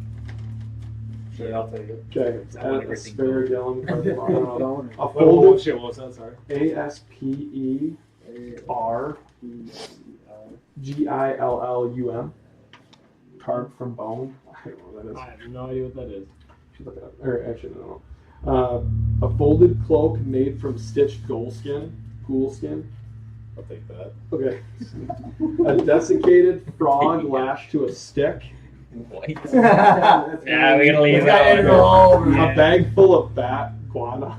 I just bat shit. Cat poop. Hey, wizard Hags. fireball. Fireball, you want that? I'll take it. True. You want it? So add bag of bat poop. Bag of bat poop. A bag, Hold like a book. a hag's severed finger. Yeah. So a six. It looks Just like a grab it, 6-inch like action figure of a mummy. Dibs. So it's like a. I want to say it's made of like sticks and then wrapped in cloth. So 6-inch tall wooden figurine of its mummy, arms are crossed, just put 6-inch mummy. An iron pendant adorned with a devil's face. Actually, That noise. I'm gonna leave it. That one. And then a shriveled head of a halfling. He wants I want You it. want it? So I had a shriveled head of a halfling. No one wants the You should wear it on top And of your it's like head. decaying, not Actually, I'm gonna give it my mummy. I'm kind of looking. Can I insight that devil thing? Sure. I'll take a look at it. What's a Nothic eye? And I think it's like a 12. monster. 12. D&D. Cool. Yeah, an 8-inch Nothic. You don't really get mine. It just seems to be a pendant. There's nothing special about Okay. it. It's just Okay, I'm taking Yeah. a pendant. okay. Take a minute. And then a wooden coffer containing a direwolf's withered tongue. So a direwolf withered tongue. Okay, add that. We just ransacked the shit out of this. And you see all these items are now kind of taken. Guys are rich. We're rich. And after you take all that, in the southernmost part, right in here, the water. So water is kind of at the top, and you can't see through it. But like below it, there's murky water, and it appears that there is a rusty like gate there, and there's no way of opening it from this side. But a rusty gate is coming down and blocking the path to go through. Yeah, that's what it does. So the gate goes all the way down. It goes all the way down. Yes, and then like a little water seeped through crevice to fill that up. And that is all that's in there. Those are climbable. Those are very comfortable, and it's not real high. Like if you were to like a sewer, how it's like little. That's kind of what you see going down, and then the door is down there. Okay, so that is that. Oh, if you guys want to go that way, just go that way. I think that's probably the way we have to go. Yeah. I don't know. It's fun to find sewer. What number is that? That's 30. I don't know. Yeah. Sorry. It's a Okay, I got it. All right, so when you guys go into here, you are going to this is like a prison. So there are chains hanging from the ceilings. There are bones inside of the prison, like inside of the thing, like the I'll take everything but the cages. And yes, if you guys do you guys want to check out any of the cages or just Yeah, let them be? I'm gonna look to see if any of these chains look like pulleys. Okay, Or which like- one? Which one do you want to go to? Shit, I guess. These are all chains here. Yes, all these are chains. I don't know. I'll just check this one to see if it looks like that's a pulley or something for the grate. And you go in there and it doesn't look like anything special. There's just it's just hanging from the ceiling. It doesn't look like any sort of If pulley. I yank on it, does anything happen? No. Well, did my check. Yeah, I'm good to just proceed. Yeah, same. What else is? Okay. So currently there's no there's no door of any sorts. This is just an empty corridor. Okay, we'll go back to the other way then. Okay. What do you want to do? I'll slowly kind of creep up, see around the corner if I can see anything. So where are you going? There's a gate here. So we gotta get through. That's Break right, that gate. There's a gate That's right why I here. tried pulling one of the chains to see if it was like a lever or Max, something. Builder's gonna put on one of the black cloaks and approach the gate, see if it opens for him. Is there a lock on the gate? Is it like a So iron I gate? kind of mentioned it's like picture a door, like you would need to crank something to open it. Like it's a very heavy door. Cast When we iron took grate. all those like relics, is there any sort of like levers or anything along those walls? Okay. No. Can I just make a general investigation, see if I see anything? In what area? This area. Over here. Okay. And then where do you want to look? Close, I'd say that's probably right Right. there. And this one. Yeah. All right. So make a investigation check. Come on, Bildo. Bildo, the badass. Fucking fuck. 10. 10. Well, 10 was good enough to find. You do not find any. You do not find any, button, anything like that. But what you do see is this. It's very dark back here. With a 10, you barely catch it. Is inside of this cage. It appears that this figure is the only one that has a cloak on. In this. And it looks a little bit different. The cloak looks a little different. How many figures are there? In these, Yeah, there's 1, 2, 3, 2, 4, 6, 8, 10, 12. Are they All the other ones dead or are they have. alive? They're dead, just corpses. This cloak does look a little bit different. Can I reach up and like yank it off? It's a little too high to reach. Oh, mage. It's really like 7 foot tall. Try. It looks like it's like on it though. I'm just gonna keep moving from room to room on this end. Like these little four down here. Just see like You're looking. anything. I'm looking Alright. for buttons, levers. I'll help you Make with it. that. Okay, you use your help action, make a perception check. And I'm in this one. 15. 15. Got it. On this wall, right here, you search around and you find that deep within, like the wall, you kind of move some brush or some grass out of the way, and deep in there you find a button that looks like it'd be pushed. I'm gonna go ahead and Are you push it. gonna leave that there? Yeah. Okay. Push it. What is that? I'm going to And you push it, push the button. and a door will reveal right in front of you. And you can delete that.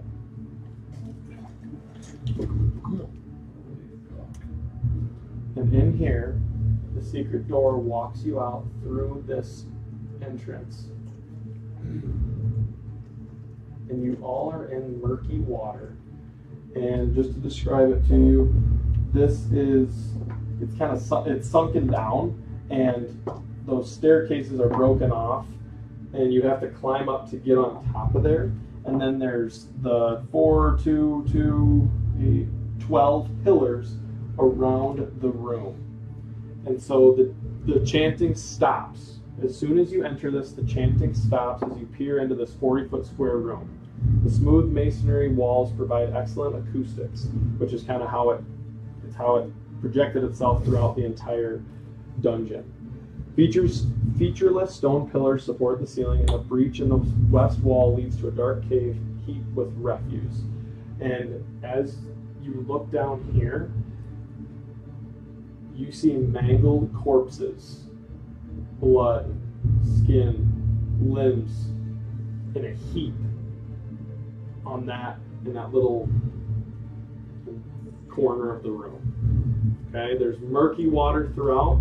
Then in the middle, this rises up, and you see a altar at the top. And above it, like chains. And you see a hand still stuck in one of the chains, almost as if this is where they would torture people. And then there's blood all over the altar. So we're like in murky water right now? Mm-hmm. Can I try to climb up onto that? Is there anybody in the room? Yeah, you can just walk right up. Okay, This is where the Right now chanting's you coming see from? nobody. Yeah, Nobody. right now you see nobody. And there's chanting, the chanting stopped. Mm-hmm. Okay, I'll walk up there and go to the altar. And Gora, the second that you step onto that, all of you hear slight shuffles. And on each one of these pillars, dark hooded figures step out. And instead of chanting what they did before, they chant, "One must die, one must die, one must die, one must die, one must die, one must die." And they continue saying that over and over and over again. There's 12 people that are overlooking the room. I see 12 that must die. 12. We all start chanting 12 must die. We start chanting back.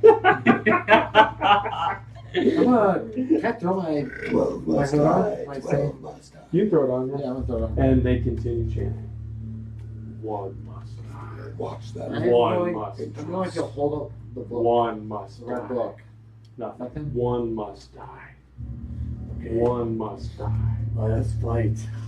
One must Gora, die. you must sacrifice yourself. One must die. You. Can I see any of their faces? Just the eyes. Yeah, just the eyes. I'll keep going close to the altar, I guess.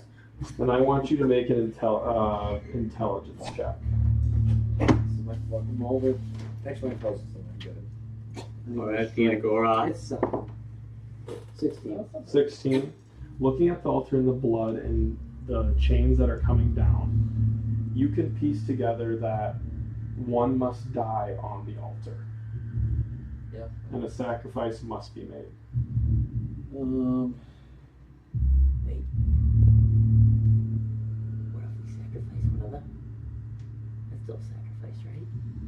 Like we take 12 of them? Okay, is there any close to like, are there any close They're to all about 10 feet up on that. Oh, they're like 15 feet up, yeah.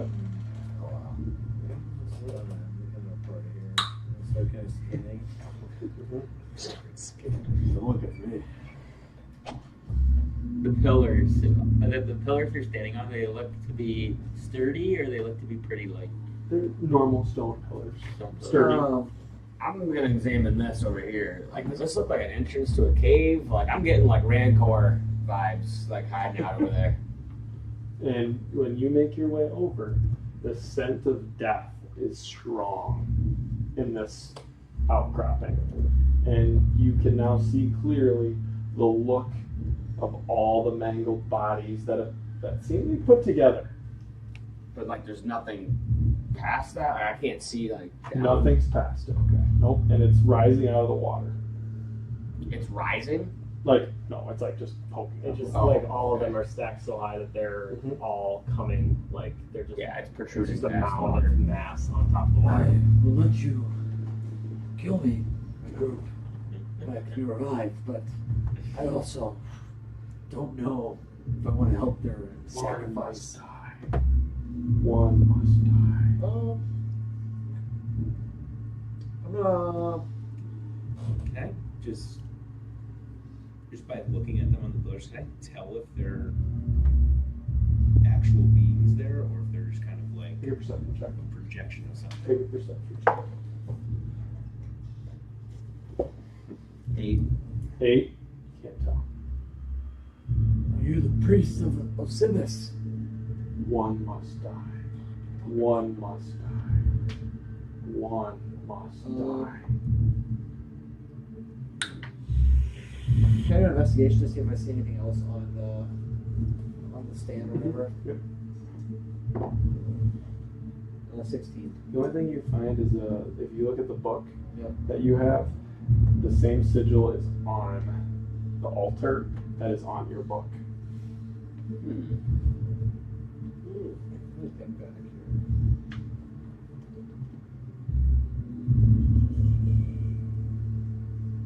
Can I read the part in the book where it talks about the summoning the sacrifice circle?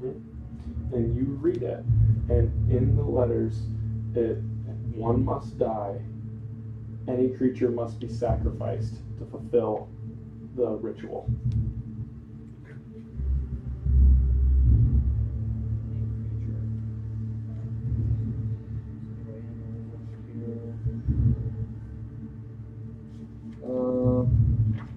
You said there were some rats in the other room? Make a history check. History! Miller's a badass at that. Oh yeah, that's a 25. 25. You do remember when you first walked down the stairs to the crypt that there was shuffling, scurrying.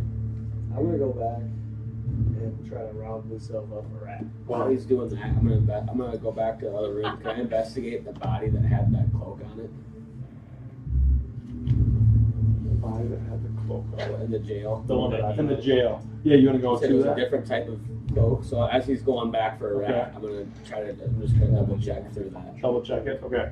So I'll get to you in a second. It's slightly out of reach to get up there. Okay. I know you're a little, I think you guys are both tall, but it's slightly out of reach. The chain looks old above its head, looking at it. I'm gonna call out to Alaric. Alaric, I need your crossbow. Shoot that chain. I'll run over there. Kind of points to his chain. Shoot both the chain. It's gonna be easy to hit. 15. 15. And you only roll the damage. It pierces through and clinks down, and the cage falls to the ground, and the bones shatter, and the cloak is now sitting there. I'm gonna grab the cloak and I'm gonna investigate it, look at it. So you said it was different from the other It's one? different, yes. Is there anything about it or in it that stands out to me or is giving me any sort of clue to who this was or? With your background, you feel magic radiating from the cloak, but nothing inside of it. What did your thing say? The altar say? It said, one must die, one must be sacrificed to the ritual. Any How far creature is the must jump? be sacrificed. So it's 10 feet up. Okay. How far is it distance-wise? What did you say? How far is it lengthwise to jump? It'd be or 10 plus up. I mean, you could try to make an accurate check. Would it be athletics?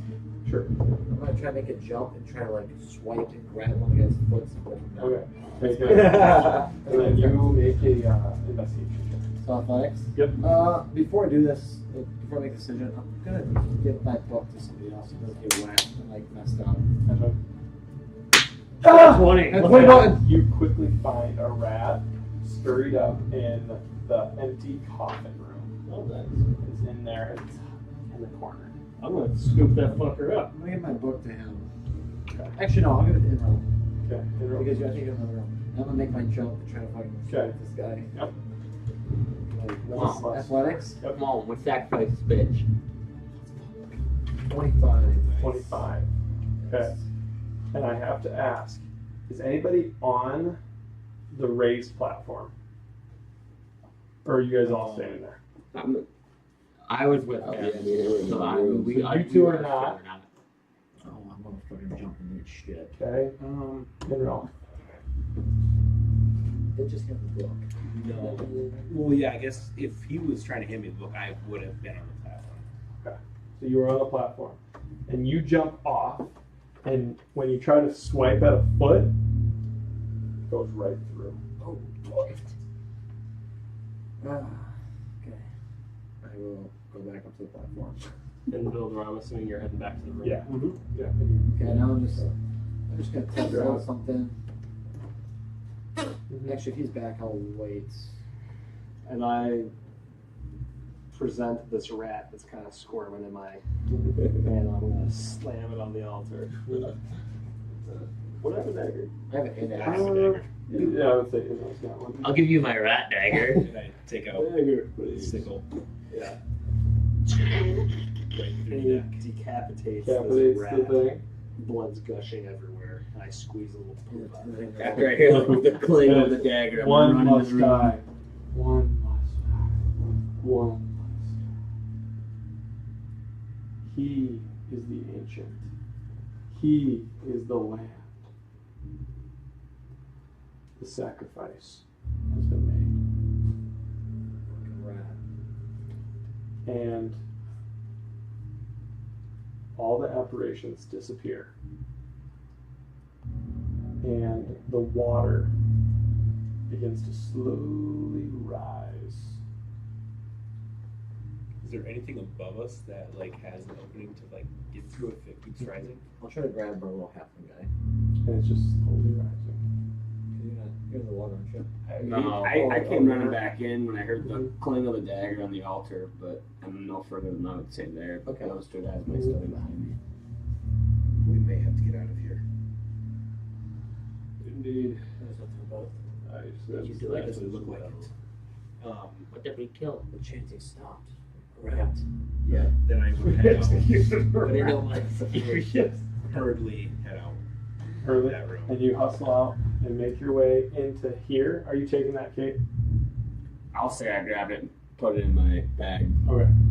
And you make your way up, and the water is now about knee level in this room, and it's continues to rise up. Oh, I'm gonna start dashing it. And you make your way out.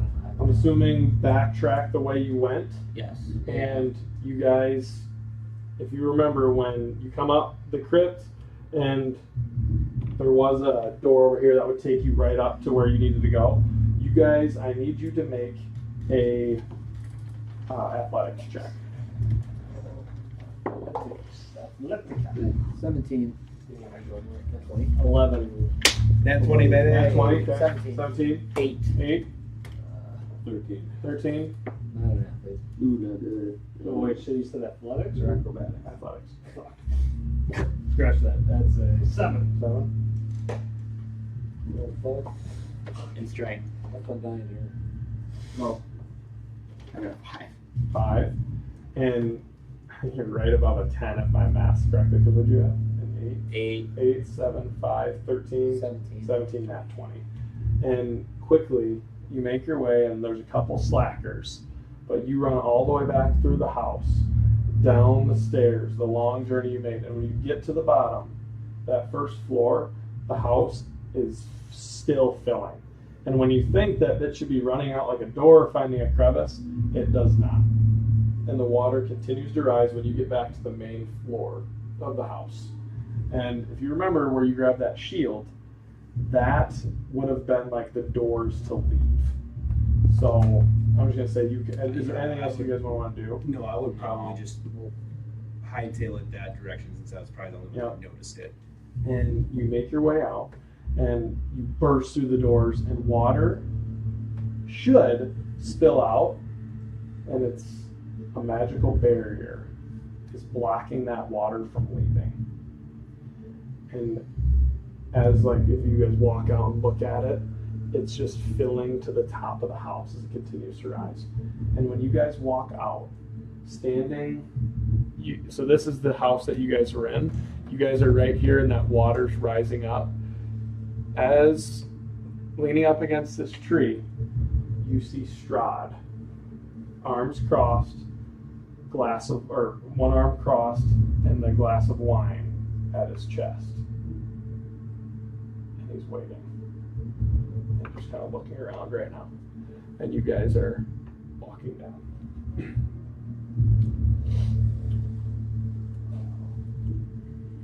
What a neat and macabre house that you have here. You don't look as damaged as I thought you would. Did you meet any of my friends inside? Plenty of The mangled beast, or did you pass that test? I think we might have I passed think we that one. passed. I don't recall a mangled beast. Did you see a group of bodies together? Yes. It smelled wretched. But who is the one that passed? Who figured that riddle out? The wizard. Hildor. Well, that is a point for you, my friend. As if you did not make a sacrifice, and if you ever left the uprisen platform, that beast would have awakened, and you would have had to slay my shambling mound of human flesh. Honestly, What about the that's ghasts? hard. I hid some things in there for you. Some items. Did you find any of them? Well, I believe we did. Good, good. I'm a little disappointed that you guys are not as damaged. There was quite a bit of fighting to be done inside, as you must have avoided most of it down It below. did save my life, indeed. Yes, I did die. And And I believe my life was saved too. so there was. You're welcome. And Strahd looks at your armor as there's a kind of hole right here where that pipe went through. It's small, can be very easily repaired. So the trap got you.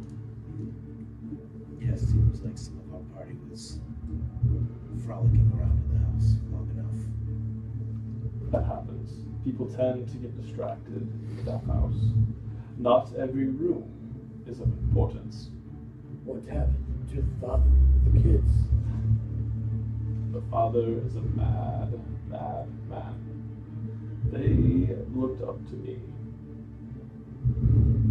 They now live an eternity in that house as it feeds the people that they eat, feeds the house and keeps it alive. The house will restore over time. And when you all fail, the next batch of adventurers will go through the same test. I'm sorry if it was a long, drawn-out journey throughout the house, but my time with you is not done yet. And I said this before, but this is merely the beginning of your adventure in Barovia. I now let you walk free. Discover the secrets that are found here. And again, watch your step. Trust few. There will be some allies, but many foes. Good luck.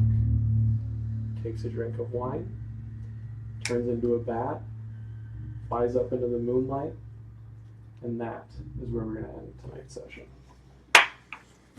Oh, and we're going to keep the stream going because level up. We are going to level up to level 3. Oh! Okay, so the prologue took a little bit longer than expected, but that's okay. You guys did a lot of good role playing, which was awesome. And so let me real quick look here. Did one roll That's what I mean. It was like we take 2 damage. It's like that's almost half my health. Well, I was like, I hope we don't find anything good because we're gonna get destroyed. Yeah. Dude, I was about to like kill myself. That fucking flesh mob probably would have fucked us up. Oh, yeah. If you did not say that, I want, before we're done, after Strahd leaves, make an Arcana check on that cloak. Sorry, but yeah, if you did not leave that platform, it would have risen. Well, I would have just. I was thinking like. I was letting you decide. Well, I was thinking like if I'm sitting in the doorway just to make sure I'm like close to everybody, but then he wanted me to grab the book, I would have never left because he probably would hand me and then went. So like I would have never had time to. Yeah. Ooh. I have to 2 to this yet? Yeah, it is a 2-minute. I think, is there, let me see it. I just have to put up. Looks fucking cool. What is it? Can I see it?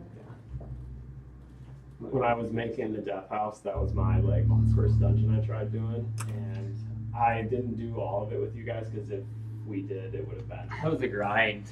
It was a lot longer, but I had like 3 games that you guys are basically going to play, and they were all based off Saw movies. Dope. 3 games to be played. I gotta leave that nat 20 because I think that nat 20 would have saved us too. I love our these minis. Yeah, they turned out sick. It's a good cloak. It's good, yeah. And it requires a 2-minute, but yes, +1 AC cloak of protection. You guys avoided I think we this, didn't play anything. these, and all of these. If You guys would have went. You guys went down. You guys never went down in there was only those 3 rooms down below. Yeah. There was some more loot, but there was not like anything crazy. But in those rooms, there was a lot of combat, and it worked out because it was taken. But then this is what we're gonna do. This was gonna be All the flesh mob. the flesh mob. The flesh mob's What were the pretty cool. stats of the flesh monster? Is it good? I can tell you. Yeah. It is. Like they have like 100 HP. So it's called the Shambling Corpse Mound. Had this would have been. Who would have died? Oh, I don't know. I bet had 95 hit points. Yeah, we were. So, we were full of. We just fought that at the end. I it think had we a may have been 13 okay. AC. Okay.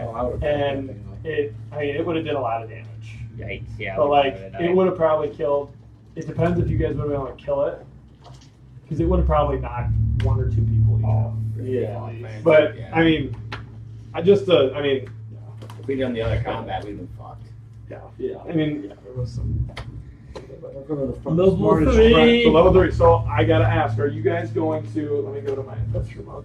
Are you guys gonna go rolls, Let's go 1 and 1. Left, we're or doing do you one. want to do average? It needs to be from level 1 to level 2. I need a general consensus from everybody. Let's go level 1 to 2. Average. gonna Level be a 3, vote. let's roll it. It's gonna be both. Hey, you know what? I think this will be more fun. All right, I'm gonna give you 10 seconds. You make up your mind in your head, and you hold up a 1 for roll, a 0 for average. Okay, for the first round? For the So first 1 to round. 2. Okay? 1's roll. 1 is roll, 0 is take the average. Okay. Okay? So I'm gonna give you 10 seconds. Read each other's minds and faces. And what if it's a tie? We just roll for it, right? Whatever, rock, paper, scissors. Yeah, let's roll for it. No, we're all united. I think we all rolled the same Okay. 3, 2, 1, go.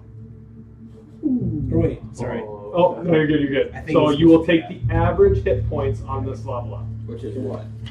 So it's going to be Half plus 1. Okay. Yeah. Half of Here's a D10. So a D10. So you take So I get 6. plus your con. Or do I take it for the class I'd be going into? Yeah. So if you're going into different class, you would take. So this is where I think I need to convene with you on kind of some of that because I know I'm not very good. Well, we'll do yours. But you still do your HP. So what's your class you're going into?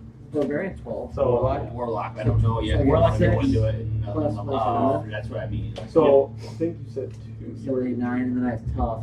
I was gonna do one. Another 2. Right. I don't remember. 6, 5 plus 17. So it'll be, it's up to you. I mean, or you can go all fighter. I mean, it changes your mind. So what we're going to do. I get 5 plus 2, so 7. Okay. Cause you, what's your? I have tough of 2, right? What's your D? What's your? And then I'm a barbarian, so I get D12? 6. Yeah. So So you get D12. 7. You always get Oh, 1. you do? You always get 1 So above 7, your half. 8, 9, then my cons plus 3, so I Yes. guess 8, 9, 10, 11. So now it's for level 2. Yep. And then level 3. You guys have your decisions? Yeah. 3, 2, 1. We are rolling. You gotta have fun. All right, here we go. I know. I was just after 3, I was like, I'll be okay. I just need to get a little out of Let's start. Dorian, you want me to stop? I love putting you. Wait, so what highest roll's gonna? 6. 6. That's good. That's better than average. 1 above average. I still don't really know what I'm doing yet, so just get me. Yep, you're good. We can always come back. Okay. Okay, here we go. 6. 6. Woo! 1 above average. Are we doing? General. Are we doing? Like 6 would have been Indian 5. Mitch's Wait, win, if you get a if 1. you get a win, 1 you get a reroll. Oh, 8. We're tanky. This dude is getting so OP. Did you get a 4? 4, but I'm tough, so I get Yep. this. So 6. Of course, this guy rolls an 8. He's the best stat roller ever. 2. Fucking bullshit. 2 HP down. All right, so then add your HP, everybody. Great session. I know. I like that. We'll just keep voting every time. Yeah, I like to vote. But So we're at 900. Is that the level 3 XT? yep. And see you next week. Tune in to Mitch's mini series.